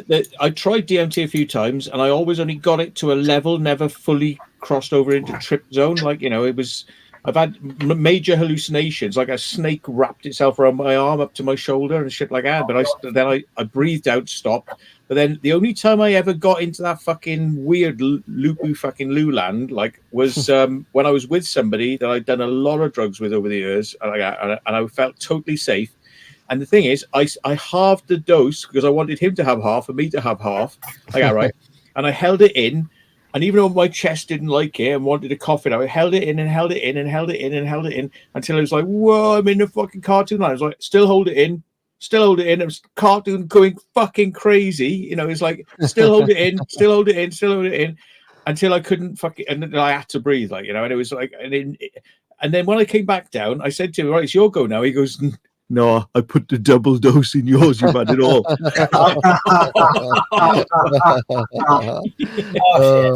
Yeah. So I definitely reached the fucking reached the high there. I've never tried it. Yeah, he offered it to me. I said, nah, I'm not. I haven't got the space or no time or person at the minute to do it, so I just haven't done it. Like, so, yeah. You only trip for 15 minutes and you're back, and you can just function normally. As they call it, the businessman's trip. It's really quite unique like that, actually. Yeah. Yeah, I don't know. Let me build my environment. I'm building at the minute because, like I was saying, I don't know if you caught what I was saying to Steve earlier on. I definitely need one of those. Tell Matt. You'd be interested in this as well, actually, Matt, as well. So tag along and just have a little. Do you know what I mean? Have a little gander at what I'm actually doing because I'm following a lot of, as I was saying when you joined as well. I'm following a lot of stuff that's already been in-depthly researched. Do you know what I mean? So there's a lot of stuff out there to get your head around and get yourself all tangled up and down rabbit holes with and such like that, yeah. And I'm going to do some paranormal science experiments, basically. I'm going to try and use Hemi-Sync, the gateway experience, like the CIA did. Do you know what I mean? Opening people's minds and all that sort of stuff. And I'm going to I've built a soundproof room, so now I'm going to put speakers into it and, do you know what I mean? Like, and have it as a proper little sound. So we do the cymatics and we do all this, you know, like the Etsy's method, all that, like, yeah, doing... where you dull all your senses and you tune in. So at the minute, for the past week, I've been doing this like meditation sort of stuff and with all these tunes and stuff going on. Do you know what I mean? Like, so yeah, with frequencies and all the rest of it as well. Like, so we'll see what we can. I'll just document everything I'm doing. I've got plenty of like phones and, you know what I mean? I've got plenty of cameras knocking about that I can use and rig up and have it all. Yeah, so it's all properly like, and the reason is because I've told the story so many times. I don't have to say it again, but I basically saw an orb of light and it was football sized. And I want to see that again. I want to be able to tune in. If I've been able to tune into it before, I must be able to tune into it again. There must be something within my psyche that was obviously, I was open-minded enough. I was probably in that phase of, I don't know what it was like, yeah? I want to try again and see what happens in between. Yeah. That makes sense. Speakers are going to use on your I reckon it's going to be, it's going to be all right, actually. Yeah. Electro voice. I'm going to use electro Hi, voice. B, how are you? I don't want to do. The only thing I want to use all that sort of stuff for is to actually. I'm trying to use this because this is what I didn't have. Like I said, I was free of all drugs. Do you know what I mean? At that time, I was working and whatnot. I was living in Leigh, in Greater Manchester, near Wigan. I was there, like. That'll do it for you. 22 years old, and I was actually renting a room off somebody at the time as well, because I'm bouncing around as a kid, you know, as a young adult and whatnot. I left home before, you know what I mean? So I bounced around all over the place, but I was there at that time when it happened. And my mum did say to me before she passed away that she would try and send a message to me, and that's the reason I held on to that, and that was the moment I was holding on to when it happened as well. So So it did happen. Is that's what we're saying? It Oh, did yeah, happen. I've got a witness that was there at the time who I've got a Yeah, child with in no, I Manchester. believe you. So what happened? She What will happened testify to to you? this day that she saw it as well. And she has no reason to back me up. If you do you know what I mean? There's no like she hasn't got like a goodwill for me. Let's say she's all she ever really wants is a bit of cash from me. You know what I mean? No, I'm intrigued because so what exactly like what put us in that moment, Sab? Okay, so this is what got me to where I am now and why I'm doing everything I'm doing. Yeah, so this is the prelogue. But I'll try and condense it the best I can as well. But I'd obviously gone off travelling, and my mum had been diagnosed with cancer when I was 17, turning 18, and then went to I was at my dad's at the time in Middlesbrough. My mum's from Manchester, so then I went at 19. I went living in Holland, and I came back to Essex. I was bouncing. I ended up in Ireland, yeah, and my mum passed away with cancer. So. And I just literally 3 days previous, my son was born as well over there. Yeah. So yeah, I've got kids dotted about everywhere as well. This is the trail of it. But so yeah, I came back to Manchester to Wigan to be with the old kind of shunned me and stuff like this. So that's why I was in that. Do you know what I mean? Doing my own thing still, and that's why I ended up in Lee. And I was with this girl who was from Italy, where I grew up as well. She was a couple of years younger than me, but I think she was 17, 18 at the time, to be honest with you. Yeah. And she'd stayed at home. I'd been to work. I'd come home, and she was she was sat on the bed. I'd rented a room, so I'd just gone straight up to the room. She sat on the bed up against the wall, cross-legged, reading a book. And I don't know, as I got in, I just had this overwhelming urge. Bereavement, that's what I put it down to. Do you know what I mean? I just lost my mum. It was 2.5 years after my mum had passed away, and I hadn't let it all go as such. Do you know what I mean? So that I was having that moment, let's say. Anyway, 15 minutes into having that kind of moment, praying and saying to my mum, "You promised me that you'd come back. You told me that you'd been to spiritualist churches, Methodist and whatever, mediums and clairvoyance and all sorts of stuff, because she was all wanting to tap into all that as well. So you think I've been she's kind of said to me, I was a bit skeptical, but mum said to me, keep an open mind, and I promise you I'll send you a message from the other side if I do pass away, under the pretense she had cancer, knowing, do you know what I mean? Yeah, that's what it was. That was the deal. I'm off traveling, so I'm on the phone with her when she's doing all these saying all this stuff. She's got family and everything going on there. None of them are into. They're all kind of yeah, do you know what I mean? Yeah. So she's off in her own little bubble doing that. She confided in me, so that was my own little personal thing as well. So when I'd sat on that and I'd done that, Shireen said to me, "Come here, talk to me about your mum." And I did. So I sat cross-legged opposite her, with her knees touching. She put the book down, so you know what I mean? We're sat on this single bed. She's got back against the wall. I'm sat directly in front, knees touching, cross-legged. And I'd started talking about my mum's life and how good she was and all the rest of it. I got really in the moment about my mum. Suddenly, about a few minutes into doing this, 10 minutes into talking about, a pinprick of light started just above my left knee, couple of 3 inches above my left knee. And it grew to about football size, flyaway football size. If that Matt knows what I mean. Not quite a foot soccer ball size, just a bit smaller. They're like a kind of plastic version. If you kick them, they fly away. So that's why we call them flyaway footballs. Yeah, one of them ones. It's about that size, and it was plasma looking, like the sun. Do you know what I mean? It was like looking into a ball of the sun. Let's say it was an orb of fucking bright, but it wasn't quite solid. It was, do you know what I mean? Swirl, and it was like that moment when you think you've seen a ghost and you freeze. Yeah, that's what we both had there, and it floated really slowly like this and disappeared at my right knee, and I just went. As soon as you come out, I just turned around and went, "Did you see that?" And she said, "Yeah." I said, "What did you see?" So I instantly confirmed it with myself as well. What, do you know what I mean? To get her to confirm it to me, what I'd just seen, so it wasn't just me tripping. And she went, "I saw an orb of light." Matt, the thing is, it was 3 days to 10 years time after it happened. And she rang me out of the blue, and she was asking for basically a Christmas present for Alicia, our daughter. Do you know what I mean? I was like, yeah, sorted. We sorted that. I just stopped in mid-sentence and I said, just to confirm, remember 10 years ago when we was at Claire's house and I come home from work, and she stopped me and said, when we saw that orb of light. So even 10 years after it had happened, she obviously confirmed back to me again. So, do you know what I mean? I can't refute it. I just really can't refute that it genuinely did happen. Yeah, I can't refute it. So I'm looking to find a way of tapping back into that now. Now, without all that, and without that evidence with her being there and confirming it to me, I would genuinely say I can't say I saw anything, really. I can't really. I was on my own. Maybe I was just tripping. I've done drugs in the past and all the rest of it. Yeah, do you know what I mean? So all I can say was I was hallucinating. That's what I passed myself off as doing. But because Shireen was there and she confirmed it, and 10 years later confirmed it again without me fully asking the question, yeah, I've got to do something about it.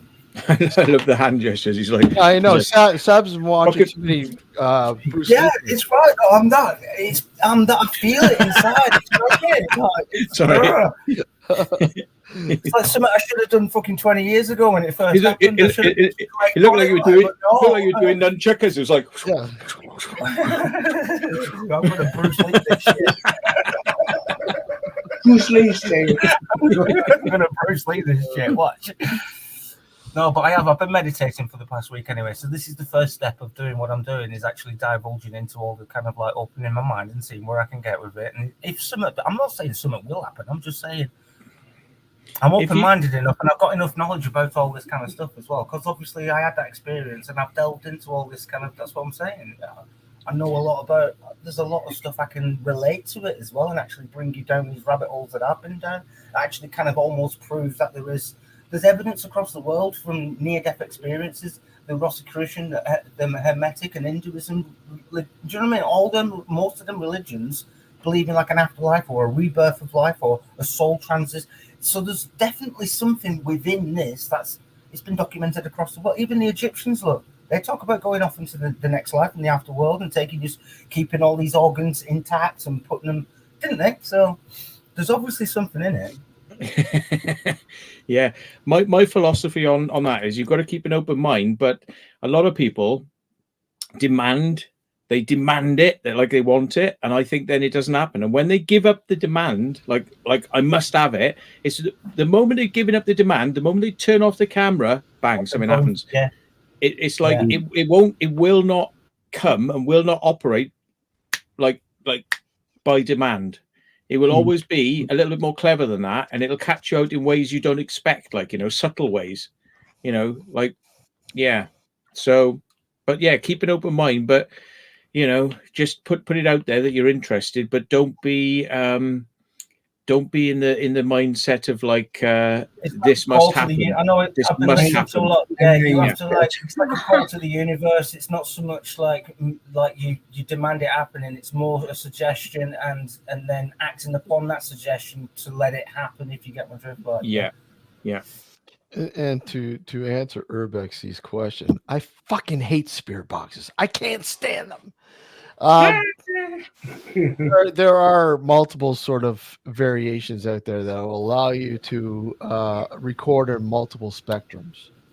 How about that then, Steve? Ask Matt the original question you was opening up with. What do you think about REM pods, EMF readers, catballs? What do you think about all that? Electronic devices to scan the paranormal? What are your thoughts on that? I do believe that REM pods can pick up a presence, because like we've had it a few times. It's like we're talking and something's there, and we say like, right, go to the thing, and it does it, and then you say, well, come away, and it comes away, and then you say go back, and then it goes back. Cat balls are a bit more tricky because I think they can be triggered by anything. They can be triggered by vibrations, and sometimes they just trigger, isn't it? Yeah. Isn't it just a spring? It's just, because I when people say you use cat balls, I'm like, yeah, I'll use cat balls. I'll give them to my cats to play. Yeah. And spirit boxes, I mean, we've had some, you get very, very hit and miss. It's like with the thing with the paranormal, if you expect you're going to go out with a box and you're going to get results like that, you're going to be very sorely mistaken, because it's going to take 20, 30 times before you have something, and then you'll have something and it'll be quite good. But it's like, and then you'll go 20 or 30 times more then with nothing, and then you'll have something good again. So, if you go out there like expecting every single time you go exploring, it's going to happen every single time, you're going to be sorely disappointed. However, we did a radio thing where it was tuning up through the radio frequencies, and we did it in a tunnel, and there was no radio. And when we put it on, there was no radio. You couldn't pick up anything. No radio, no voices, no chitter chatter, none of this music, none of that, right? It was blank. It was just static. Asked a question, poof, voice came through. Then static. Asked another question, voice comes through. And it was quite to the point, right? So that was, and we were in a tunnel. And it was like, so where's the signal coming from? That was interesting. And another one, when we went down to Crowley's house, and we had a fire going, and we put salt down on the original shape. That, yeah, we put it down, and we saying like, so who was in this house? You know, and it was like Crowley, and it was like, and then when are they going to say Crowley on the radio? It's very, very. And then we were like, so what's your name? And it was like Alistair, and it was like, whoa, and it was like, and it was going Crowley, Alistair Crowley, demon, devil, and it was just bang, bang, bang, bang, bang, and we were like, this is a fucking good one. This is a good one. You know, so yeah, it does happen sometimes. I think my only problem, my huge problem with spirit boxes, Frank boxes, Radio Shack hacks, all the different variations are probably down to the people who use them. Some of the people who use them, I don't even think they know how to use them properly. In many cases. Yeah, I agree, Steve. You know, and I think that's what really bothers me, because over the years, I've dealt with a lot of people who swear by these boxes, and when they come forward and they give you what they call evidence, and you sit there and go, really? Like, you're not even using this properly. Yeah. You know, like you said, about taking like a base reading. Do you know what I mean? They haven't even gone around and take a base reading first before they sit down and actually start taking more readings. Like, so you got at least know what the background readings are like going in certain room up against walls and stuff. You might have like you never know if you've got like an old switch, you know, where they've just taken the socket off. Wires just took base you know what I'm saying? Like, you don't know if there's like electric just stuck in the wall there, which could be affecting it as you walk past it. Do you know what I mean? There's all that sort of stuff as well. Like. And the same applies with a spirit box. Yeah. I mean, if it's used properly, then I don't have a problem. But most of the time, most people who buy these, like, you know, some people will buy these elaborate versions of it and spend like hundreds of dollars on them, and you know, they just put it down and let it do its job and don't know what the fuck's going on. The big thing that saddens me when we do these ghost things, which is why I don't feature them much on my channel, because if I was going to do that myself, I would be doing more research on the house, who lived there, and anything that came through the spirit box, I would have to like follow it up. But there's not a lot of follow up. You know, like a lot of these places, you go there, things are said, and then it's just, that's it. You go away, do the next place, you know, and it's like, there's no follow up, you know, there's no corroboration.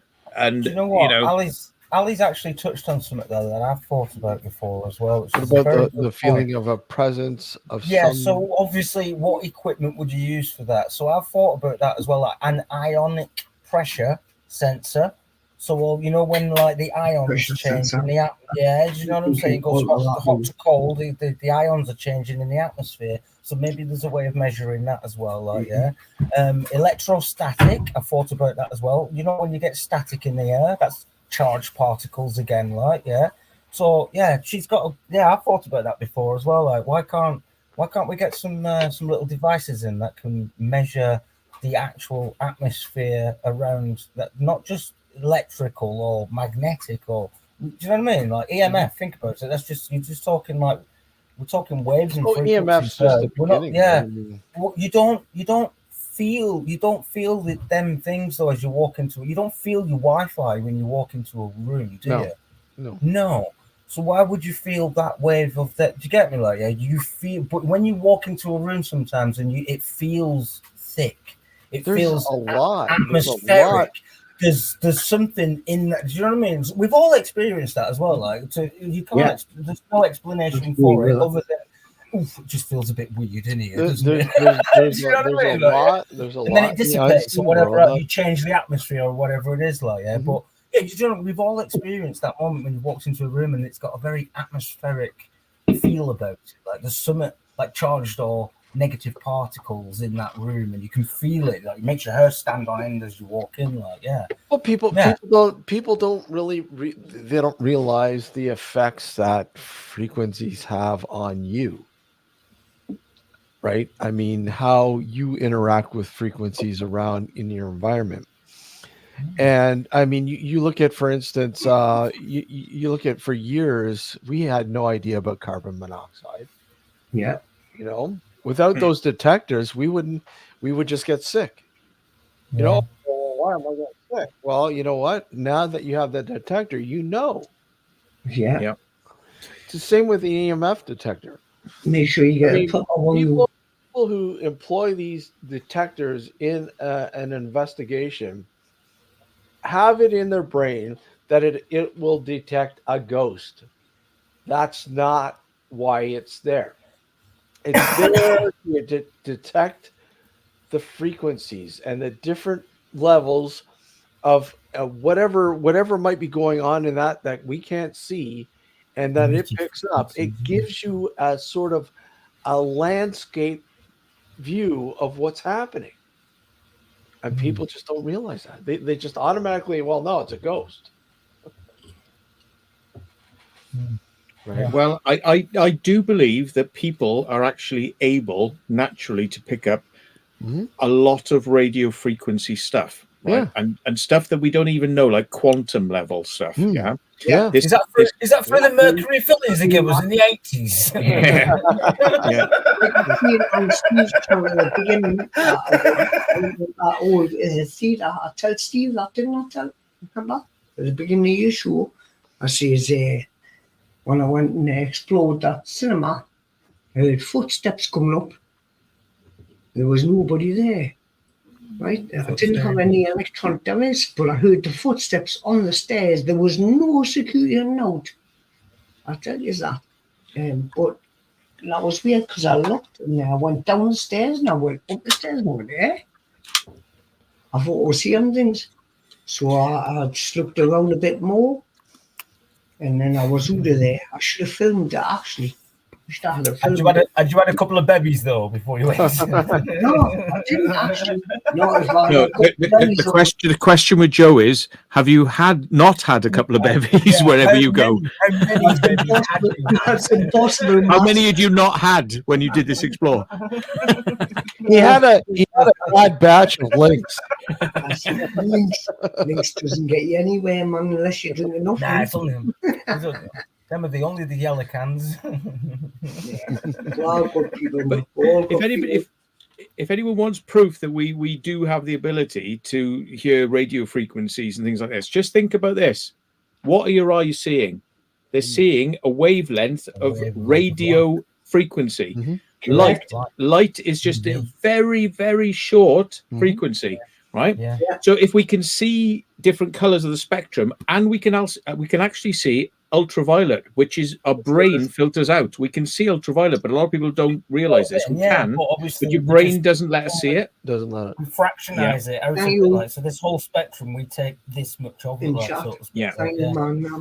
So there's two things that are radio receivers, but they're seeing a very high frequency. Well, that's the hardest frequency to see is high, right? Lower is much easier to see. It permeates things through things. It goes through skull. It goes through bones. It can go right into our brain. Now, that's what X-ray is about. Yeah. And there's been a lot of research done over the years with people to say, can they detect radio waves, which is what Sab was saying. Can you go into a room and feel the Wi-Fi? Well, some people can. And they've done double blind tests, and some people can. And there's even a classic story of a woman who said, I'm getting like pains, but I'm sure it's the radar from the local airport. And they tested her. They gave her a diary and they said, right, fill this diary in every day. Tell us what the pain is like, and whatnot. She kept a diary. Oh, bad today. Oh, nothing today. It's really good. Oh, bad. Oh, it's not so bad. And it corresponded with the radar was inoperative. The radar was operative, and it's inside a golf ball, so she couldn't see when it was on or off or turning, right? And she was corresponding that yes, it's on, it's off. I'm getting it. I'm not getting it. So the thing is, they were like perplexed by this. But the thing is, the mobile phone companies, it's a massive conspiracy to not do research into this area because they don't want liability for people's brain fuck ups coming from all this radio stuff that's being transmitted. There you see. It's a massive conspiracy. I learn off this man and all. I learn off these people, but I've learned things from lots of other channels I watch. But you see, Mr. Nocturnal up there, keep me like and subscribe. Like and subscribe to Sab. Like and subscribe to Joe, him. you got the wrong finger up. It should be that one. Oh no, that means, you know, that means Matt knows exactly what it means. That's why I've got that there. If you don't like it, you can do that. You can take a hike. But there, yeah. Matt's absolutely right. There are people who are EMF sensitive, very sensitive to EMF. Have you ever walked under a power? You know the big power lines. They got somewhere my dad lives going up. They go up like, I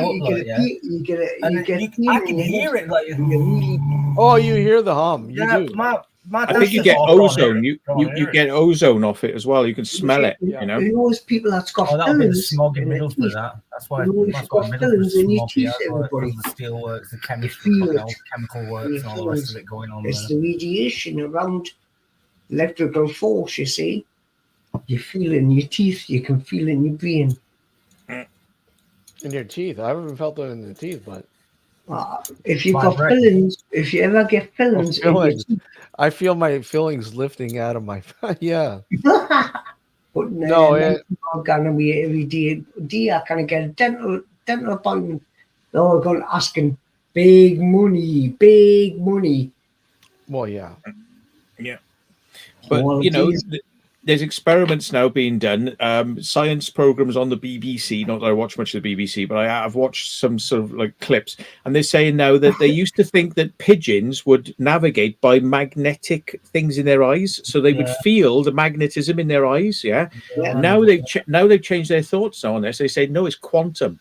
It's quantum fields they're picking up. It's that small. It's quantum. Their brains of a robin, they were saying, right, picks up. And that's how it knows how to navigate quantum fields. And they've said that the same applies to plants, because plants know how to take moisture and actually move the moisture through the plant so it doesn't hit the sides. And light beams or something like that. It's one of those, and it does it by quantum alignment.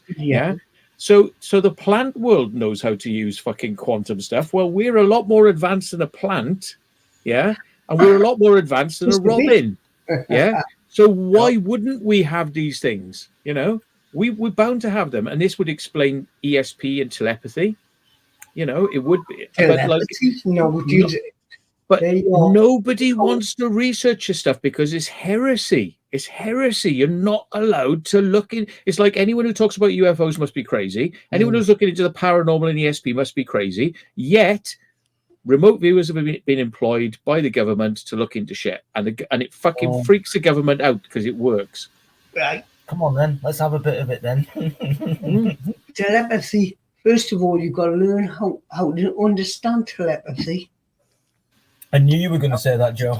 But the thing is, telepathy. That's me can old. Oh, it's got telepathy is like it's about transmitting a signal out of your mind into somebody else, and you won't even realize them can receive what they do. Because there's sometimes I've said to me other half, I've said something in my mind, and she's understood, and she's like, all right, I'll meet you a cup of tea then, or a cup of coffee. I've done that with an ex-girlfriend. I was with a girl for 7 years, and we used to have that connection as well. Like, I've done that with her many times. Like, I was thinking about having a spag bowl tea. She'd be like, we're having a spag bowl tea tonight. And I was like, what the fuck? I was literally just thinking about that as you said it. Like, do you know what I mean? It's like, what the fuck just happened? It's strange how the human body and the human brain works, because there's things there what we don't know about. Kind of like having a maternal twin, you know, and they could be miles upon miles away, and say something happens, that twin feels it. You know, kind of like that.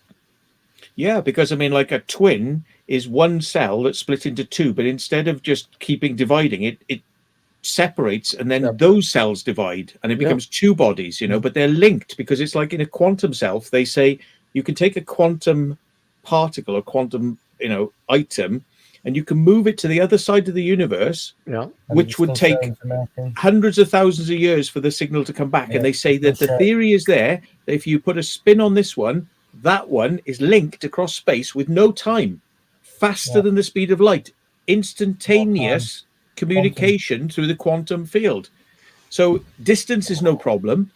And what this might mean is maybe when we communicate with each other, we might be communicating person to person, but we might be communicating through the cosmic switchboard, which is what they call the Akashic record.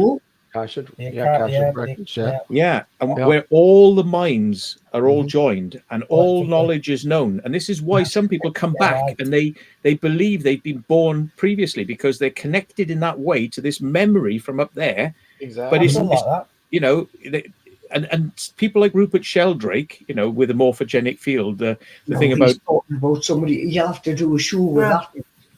I've interviewed Rupert Sheldrake years ago, but it never saw the light of day. But you know, he's a really nice chap. But I mean, he has this theory about the sense of being stared at. That when people think they're being stared at, they tend to look around. And he says that it's a natural thing that most of the animal kingdom has, that they know when they're being stared at, so they're very alert, and then they can run away, you know, from attack.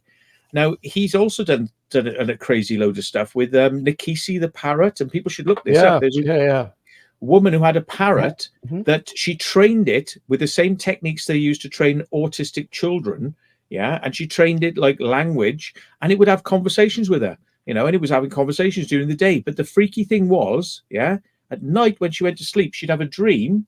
She'd wake up in the morning and the parrot would tell her what was in her dream last night. Well, there you go. Now, how did that parrot know? No. The parrot was fucking telling her what was in the dream. It was like blip, blip, blip, blip, blip, blip. You know, and it's like these things happen. This shit happens. There's definitely something in it, though. So I want to delve deep. And you might have a dream of something like a nice sexy woman on the beach, and you wake up and then someone say, "Hey, did you see that woman on the beach the other day? She's you know what I mean?" Yeah. I say, Brady's in chat. Brady's got a Brady. God bring Brady up and all his. Probably end this just before 3, anyways, and we can watch. Hey, where's Mel and how's she doing, Matt? She's okay. Yeah, she's all right. Good. Very, very quickly, I'll share this one with you. I had a urinary infection, right? So I went to the doctor, got these tablets, antibiotics called trimethoprim, right? And I took them, and for 3 days on the trot, I woke up from sleep, and I was like in this kind of like limbo sleep where I'm half dreaming, half asleep, and I was seeing faces at me like a clown, you know, like a sort of like ha ha ha ha ha ha, like that sort of face, right? And then the phone would ring, and these were people I hadn't spoken to in ages, right? And the phone would ring, and it was that person on the fucking phone. 3 days on the trot, from waking up from sleep, seeing their face going woo woo woo woo woo, and going, I was just thinking about you. I just woke up in a fucking dream, and I just thought about you. 3 days on the trot, trimethoprim. Don't know what it means, but I just put it out there. Crazy, you know. And I've had more than that. I've had a lot of other things as well. Like I was in like a real fucking state once, so I sent out a psychic message, fucking like I'm in fucking trouble, like, all right. And somebody I know in the UK picked up on it and was ringing everybody frantically. What's happened to Matt? What's happened to Matt? Where is he? Where is he? Fucking like, you know, this shit happens. If it doesn't happen to you, I don't know. That medication, was that a reoccurring dream, was it? Is it like exactly the same each dream? 3 days on the trot when I had that trimethoprim. Different people's faces each day, but they would then, I woke, because I'm there, like trying to get back to sleep, but I'm still having the dream. I'm still there. I'm half in sleep, half awake, and I'm like, they're like, and the phone rings, so it forces me to get up out of bed, but it's the person on the phone I was just dreaming about. Wow. You know, like your dreams disappear, that your brain eats your dreams when you wake up, and it goes whoop, and you can't remember them, yeah? But to be woken and have to go, my dream was still there enough for me to go, it's still there. I haven't lost the dream. Right, bang, you know, 3 days on the trot. I mean, Lots of coincidences. I believe in this stuff. I'm a fucking No, absolute I believer. don't think there is But- coincidences, to be honest with you. I think it's all for a reason. That there's a reason for it all happening. Of course it is. Yeah. There's It's a reason that scripted. you have It's that. scripted, is what you're saying. Just But like I what you do in believe- life, there's a reason for it. I believe because I've experienced it, not because I want to believe. Because I've experienced. I mean, I there's no doubt in my mind. Life after death, spirits, UFOs. Matt, sorts I of shit. wanted to ask you too. Yeah. What are your thoughts on this jellyfish fucking UFO? That's been It is trending. weird. Yeah, that floaty one. I tell people on another channel that the northeast coast at the minute is loads of them. Lots of people have reported jellyfish things over the years, but have not been taken seriously because it No. sounded too silly. But now they've got one on video captured over a military base, and it's been confirmed that it was a military thing. It wasn't made up. It wasn't faked. It was captured on an airship that had a camera on it, which constantly surveilling the base. And the business about it going transparent is, if you look at the rest of the image is going up and down in brightness. So it's actually the camera is compensating for light, dark, and that's what makes it look transparent. Well, So because it was having issues capturing it, wasn't it? it couldn't lock on. Yeah, it couldn't lock on. Yeah. Anything else, it could lock onto a human, a car, and it would follow it for 50 miles away. But it couldn't lock onto this thing. It was just it was having to be manually steered continuously by the operator, apparently. So, but the funny thing is, it's just how it looks. And if it was balloons would turn. And there would be some floating. There would be some floating there, and some wibble wobble. But this thing was locked, moving in a straight line. That I find weird. That is the anomalous bit I can't get my head around. And that's the part that freaks me out too. No, the other one. There was one. I believe it was in Turkey, and it was above some tall trees. And it pretty much, to me, it kind of looked in the beginning, like it might have been a damaged weather balloon. But then when I'm watching this thing, it just makes, I don't know. Seth is saying it was a glitch in the simulation. Yeah, but could possibly be. But I mean, I don't know if you've ever seen that footage, Matt. It's from Turkey. It was from Turkey. I don't know, sure. maybe 10 years ago. Let me see if I can find it. Hello, Putter. Let me see if I can find it. Actually, I can.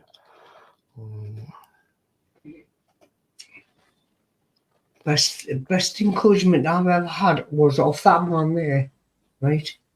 Go out and do something, so that's why I saved up and got myself a drone and to do my flights now. Right time, Joe. Made away Right from time. everything, you know what I mean? That's what I've done it for. Here we go. Wow, that looks like it, man. That looks fucking like it. Aye. Oh, now it's changed a bit, but yeah. I can change shapes. I've seen Have them you do ever that. seen this one, Matt? What's that I one? don't think no, not really, no. The flying Is it- jellyfish has been here before. Hashtag When I used to Turkey. do scuba diving back in the day, have you ever seen a pufferfish? They keep right away from them, mind. They've got spikes in their fly, they can hide the spikes out and hit you. A pufferfish. Oh, pufferfish, yeah. Yeah. They're They're poisonous there, yeah. Already, they can change colour. It depends if they're near an enemy, because they change colour. If them see something, they change the colour, but the spikes are ready. And they're like, they're basically you like can- a hedgehog. What is that then? Has it been identified that? It's no. Again, this was taken a few years ago, somewhere in Turkey. Yeah. Somebody could. Oh, it's a weather balloon, but I'm like, in the beginning, right there, it kind of looks look like. at this bunch of balloons there, like, yeah, there. Look, it separates kind off of where they looks- kind of it get could- blown about a bit, like, Yeah. you know what I mean? Could be like a bunch of They're balloons. trailing behind, bunched up together. I There, see. you got a little trail at the back. That's what I'm looking at, to be honest. Look, I you mean, got a few straddly ones there. But that no, are that- hanging off. That's what I would have expected to see if this most recent military footage. I would expect there to be some motion and wibble wobble, but this thing is locked. Yeah, I've seen that. Yeah, it looks dark. Yeah, I've seen that. Well, yeah, it's like it's got a purpose because cool, you know it's keeping a direction. You know, that's not usual. You know. I notice how its navigation through the water is exact right. It knows where it's going and everything. It's built in radars. They know where they're going and what they attended in place where they're going to go. Same as you do of right. Matt knows he flies drones. No, it's more to the point. See, they were videoing that second one. They were just normally videoing it, so to speak. Like Steve was saying on that the proper UFO jellyfish is captured with a proper camera on a battleship. Do you know what I mean? And they can't track it. That's the point. They're unable to actually lock onto it and track it. They have to manually kind of keep visual on it and moving the camera along as it moves along itself. Like with that other one, it's like, you know what I mean? It just looks like a bunch of balloons. The second one, but I'll tell you one thing. The first one is. Have you got the first one? Yeah, let's have a look at this one. Jellyfish. It was red. Need it full screen. And it turned blue. Look at it. The jellyfish is the bloke on the left, by the way. Yeah. Ross Coulthard. Oh dear me, Matt. Oh, okay. But when they go transparent, that's because they try to hide themselves away from enemies and things like that. Never ever approached one. I've just listened to an audiobook by Ross Coulthard. Very good, but he decides he wants to do the voices for all the people giving quotes and things like that. So it starts off. Now all the military people shout. So instead of just saying like, you know, we didn't know what it was. It was very anomalous. He sort of goes like, and the captain said, "We didn't know what it was. It was very anomalous." So he does like these real shouty voices over everybody, and then he starts doing foreign accents, and it's like, oh my god, right, here we go. He did French and German, and I was like, go on. I was like, yes, please do Indian and Chinese. It's gonna be fucking terrible. You're like, I did not know what it was. It was fucking unreal. He's like, he didn't do that. Yeah. And the thing is, he quoted Jacques Vallée, and then he dropped the accent for Jacques Vallée. And I thought, yeah, there you go. You dropped it for Jacques Vallée because he's a ufologist. Can you imagine him like trying to do? And Jacques Vallée said, "Yes, it is a very unusual object. We do not know what it is." You know, it's like a Jacques Vallée's going to be like, I don't fucking sound like that. So like, yeah. He dropped the accent then. It's like, yeah, it's funny. Weird. Very strange what people do. But yeah, there you go. See, that looks. I don't know. Look at it. That's not balloons. That doesn't look like the other one. The other one looks like it's going through trees. It's getting blown through. It's a bunch of balloons. And you know what I mean? That doesn't look. That's not the same at all. Look at it. And you see, like humans and everything. Nobody's like reacting to it. There's a lot of things. Can you actually see through it? No, you can't see through it. No, it just becomes this was gray. nighttime. Not. Yeah, it's night vision. It was this is nighttime, so anyone who's walking through the scene, they're looking up at a dark sky. But people with night vision were told to go out and look for it, and they couldn't see it with night vision, so it would have brought the skylight up, and they would have seen everything very clearly, and they couldn't see it. So it's only appearing, according to this, in a thermal spectrum, not an infrared spectrum. Well, not long infrared. Long infrared is thermal, which is what we're seeing, but it wasn't appearing in night vision, which is higher infrared spectrum. Is that an alien or is that a spacecraft? Because the spacecraft, if that's a spacecraft, very low to the ground. Look at it. It looks like it's got legs. Do you know what I mean? It's unusual. It's got to be some sort of like weird alien drone because like it's too small to have occupants. Yeah, you would think. Somebody could, if you pose that. Do you know what it reminds me of? It looks like a Black Knight satellite. For some reason, it just reminds me of the Black Knight satellite. It kind of reminds me of the old Japanese anime. Called when they had the jetpacks on the back. Those battle fucking. Camel! Look at that camel. Oh well, I'm not interested in that, and I'm not interested in sheep. Did they mention how big they figured this? Yeah, I was going to say that's jellyfish? what I was going to say. How big is it? Because what's the possibility I of didn't building such a see machine that I has didn't see how big lots of let's say either pixels or let's say like little screens. You can make little screens. You know what I'm saying? Yeah. and Herb actually brings up a good point. Jetpack. Smaller, I like, mean, but at least if it centimetre was a square. jetpack, you'd see the emissions. What we're looking at is somebody who's filmed with a phone of a screen, and they're looking sideways onto the screen. Yeah. Apparently, the people who saw it when they were there saw it at much higher resolution because this looks like it's been captured badly off a screen. And the high resolution version, they said that you could see the detail, and it had like little scales. It was like all little scales, like a fish scales on it. And that's what I was asking. Yeah. Exactly what I was asking. Yeah. There was 17 minutes of footage apparently of it, and only that 1 minute clip has been released. And they're all asking now, because it was officially filed, it was taken away by the military, and they're saying, well, we've already got it now, it's already out, give us the other 17 minutes, because the extra 17 minutes shows it go across a lake. It stops. So if it was wind, it wouldn't go across the lake and stop.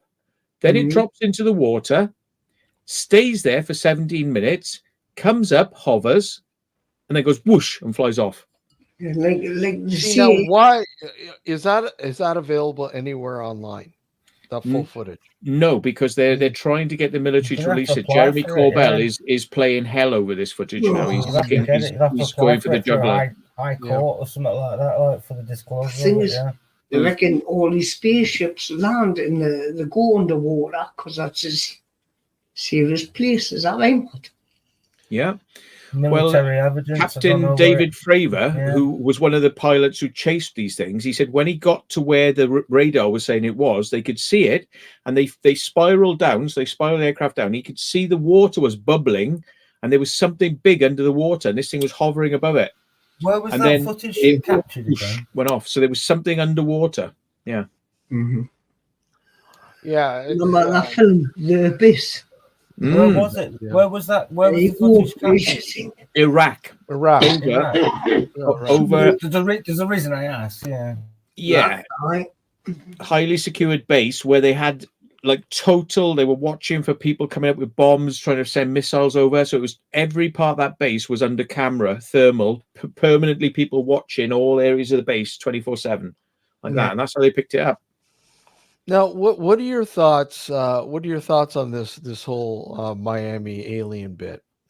Nuclear weapons. I think time is going to tell with that one because I haven't seen the footage. There's supposed to be footage of it, but some people said it's inconclusive, the footage. But the police tried to say that it was police cars with their lights on, shining shadows of people. So they made big shadows on the building behind it. Yeah.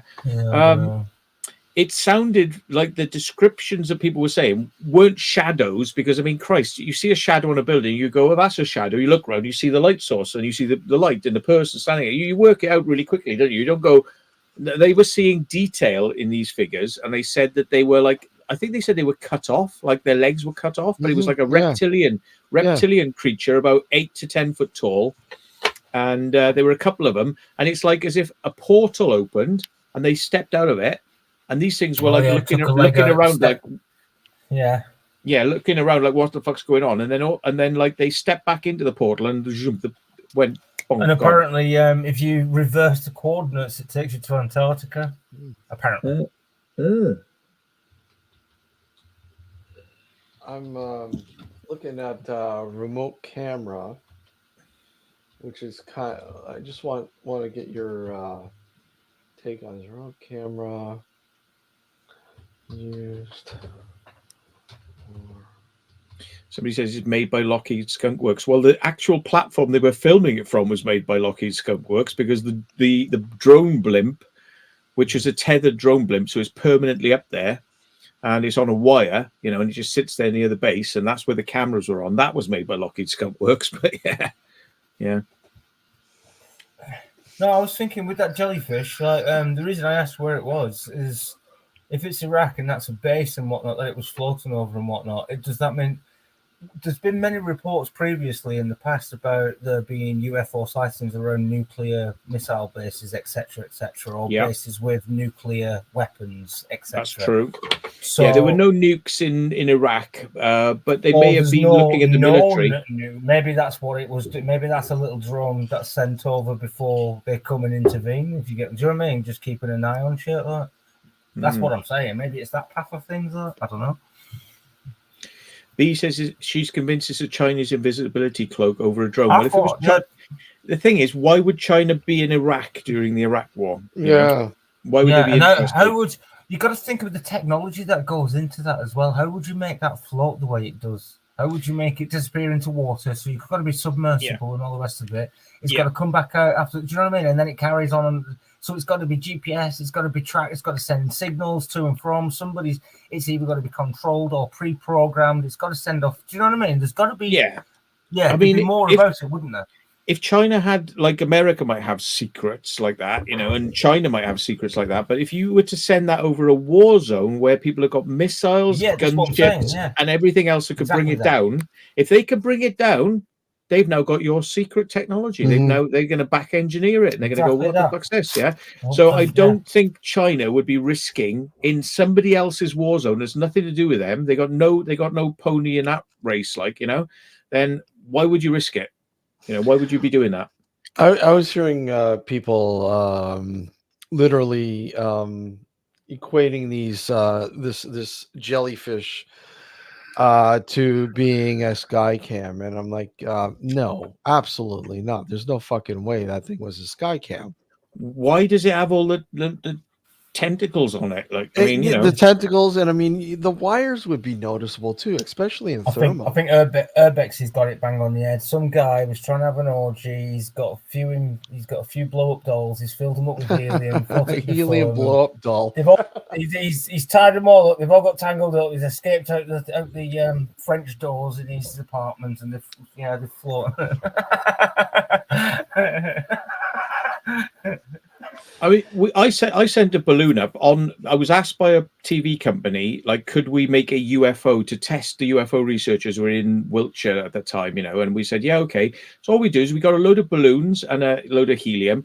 There were 6 or 7 balloons together, and we put a strobe light. And normally, the strobe light goes bing, bing, bing. Yeah. So what I did is I put 3 batteries together. So it went bing, bing, bing, bing, bing, bing, bing. So it's a very fast strobe, which is unusual. It's not the norm. And we put it in the middle of all these things. So it was like shining out through the balloons. And we set it off, and we got footage of us letting it go. All right. And then some very well-known UFO researchers, I mean, no disrespect to them, but they were freaking out over it. And one of them said it was the best UFO sighting they'd ever had. But it was something we sent up. So it is possible to fool people with stuff like that, And, absolutely. It is possible. Yeah. I mean, look at whatchamacallit, Skylink. I mean, people are still Starlink. Starlink. Sorry. I mean, look at people are still thinking that's a fucking UFO. I had one today. Mark, Ghost Adventures of Cornwall. I don't know if this is what it is. He said, I saw 40 things going across the sky, and then the last one burned up. And it's like, well, the last one is probably the satellite that launched them coming back in, burning up. But the rest of them are going in a straight line as they separate out into their orbits, Yeah. I don't know if that's what it was, but I said, go look at Starlink. And he said, what's Starlink? And I said, yeah, he doesn't even know what Starlink is. There's a lot of people that have no idea what Starlink is. Yeah. None.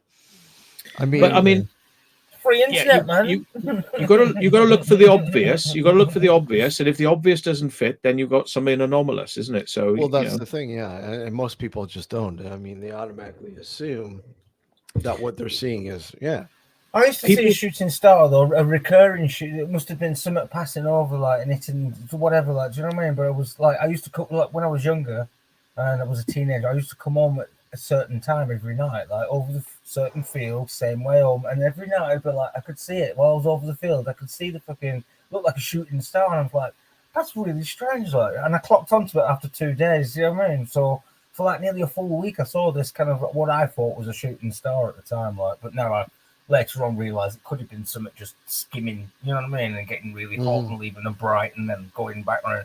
Obviously, it's on a trajectory, but I didn't see it a week after that, so. It was gone after that, so maybe, yeah, I don't know. I mean, I've seen some crazy shit. I've seen like huge lights, massive. I've seen little ball of light go up into a saucer that was about a mile wide, and then that shot up into the clouds. So I've seen shit I cannot explain, but regularly, because I live next to Salisbury Plain, people film videos from 20 miles away, right? 20 miles away, and they zoom in with their cameras and they're seeing the Salisbury Plain and they see flares and they pop on one at a time and they go off.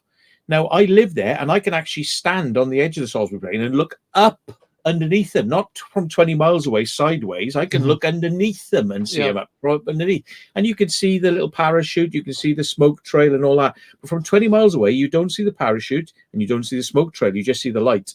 And people saying they come on and go off, and it's like it's a classic flare. It's nothing weird. And they're pointing in the direction of Salisbury Plain. So there are rational explanations for a lot of these things. Oh, absolutely, yeah. Go through the rational, and if you can find out it's weird, then it's weird. If you can't find an explanation for it, then go with it. Go with that. Yeah, I mean, here just over Lake Ontario has always been a hotbed for the orange orb phenomena, and you see them almost all the time. I mean, I've seen them only once, but I mean, there's been so many reports from so many different people that have seen these lights, and the way they move, the way they move is just incredible. There's absolutely, people go, oh, they're Chinese lanterns and they're flares, and you look at pull up a flare and look at the movement. Pull up a Chinese lantern and look at the movement. It's nothing like these things. Absolutely nothing. It's not even close. And for the amount of time that these things stay in the sky and their trajectory and everything else, it just doesn't make any sense. Think about the stuff people have seen and forgot about as well, and just haven't said, and then later on in life remembered and gone, oh yeah. I remember it's documented as well. I saw a UFO when I was delivering papers as a kid. But later on in life, I kind of like scratched my head. I was like, did I really see that? Like sort of, and it's actually in the Wigan Reporter, and it wasn't just me. Another paper lad and a taxi driver also saw kind of what I saw, and I'm like, very strange. Maybe that wasn't something there. But yeah, that's even, you can go and Google that now. Google my name and Google, you know what I mean? You'll find that on in the Wigan Report from years ago. There's another piece of footage which shows like a chandelier, they call it, and somebody's like given a very good explanation for what that is, based on what it was filmed from, which was a flare pod which turns around on the bottom of an aircraft, a flare pod, and the flare pod has these like little lines in it, and that's what produces the shape. And they actually like did some experiments, and they actually were managed to recreate it. Like that's what you see if you get a light source. It looks like a chandelier. That one I can kind of go with. It's like it wasn't doing anything anomalous. It wasn't easy to see what it was. It was just a light source which was producing a halo shape like around it. But that like jellyfish is clear as a bell. There's no like light refraction or like lens effects going on there. That is as it looks is what it is. But what it is, we don't know. Well, that's the thing, and that's what makes it so fucking intriguing, because we just don't know. I mean, more and more of this stuff's coming out though. Look, do you know what I mean? More and more evidence of all this stuff. It seems to be. He said it would though. They said they'd drip it out and eventually. Do you know what I mean? Yeah. But they can't hide it as much now because people have got phones. We've all got these in our pockets. Do you know what I'm saying? Like, it's just too easy for somebody like. Before I end this though, Matt, like I mean. Do you think that this stuff, possibly like this jellyfish, blah blah blah, because of the attention it's harboring, do you think that it's quite possibly a false flag for something that they really don't want you to see? This has been going on for 100 years, documented, like so much. There's been so much bullshit put out by the military to kind of dissuade interest in it.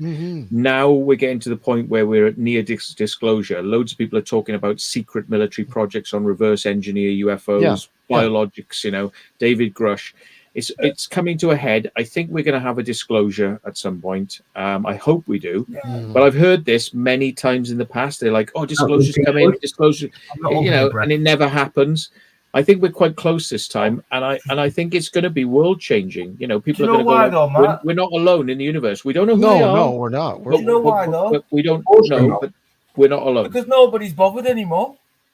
Nobody's most people have lost interest now because we've just been teased with it so much. So a lot of people have just lost interest in one. Do you know what I mean? It's just like, well, if it happens, it's about time. But I think people have lost interest because it's always like or do you think we've been conditioned as well? Yeah, we've been conditioned, so we're all kind of aware of it, but it's always been hype failure. When it actually happens, I say, this is real, which they actually have done. If you notice, like 2017, they said, this stuff is real. The government said, a lot of people aren't even listening. They're so bored of it now, they aren't listening. It's only ufologists and people who are interested who are taking any notice. And we're all going, wow. They've admitted now for like all this time, they said it's nothing. Now they're saying it is, but we don't know what it is, which is like, yeah, you do. You hold it back. Yeah, exactly. Yeah. They've actually admitted now this stuff is real. Yeah. People have not caught up with this. They are not aware of the news. But are they going to go that extra mile and say, yeah, we've actually got some of it. We've got some of this stuff. That's what we're waiting for now.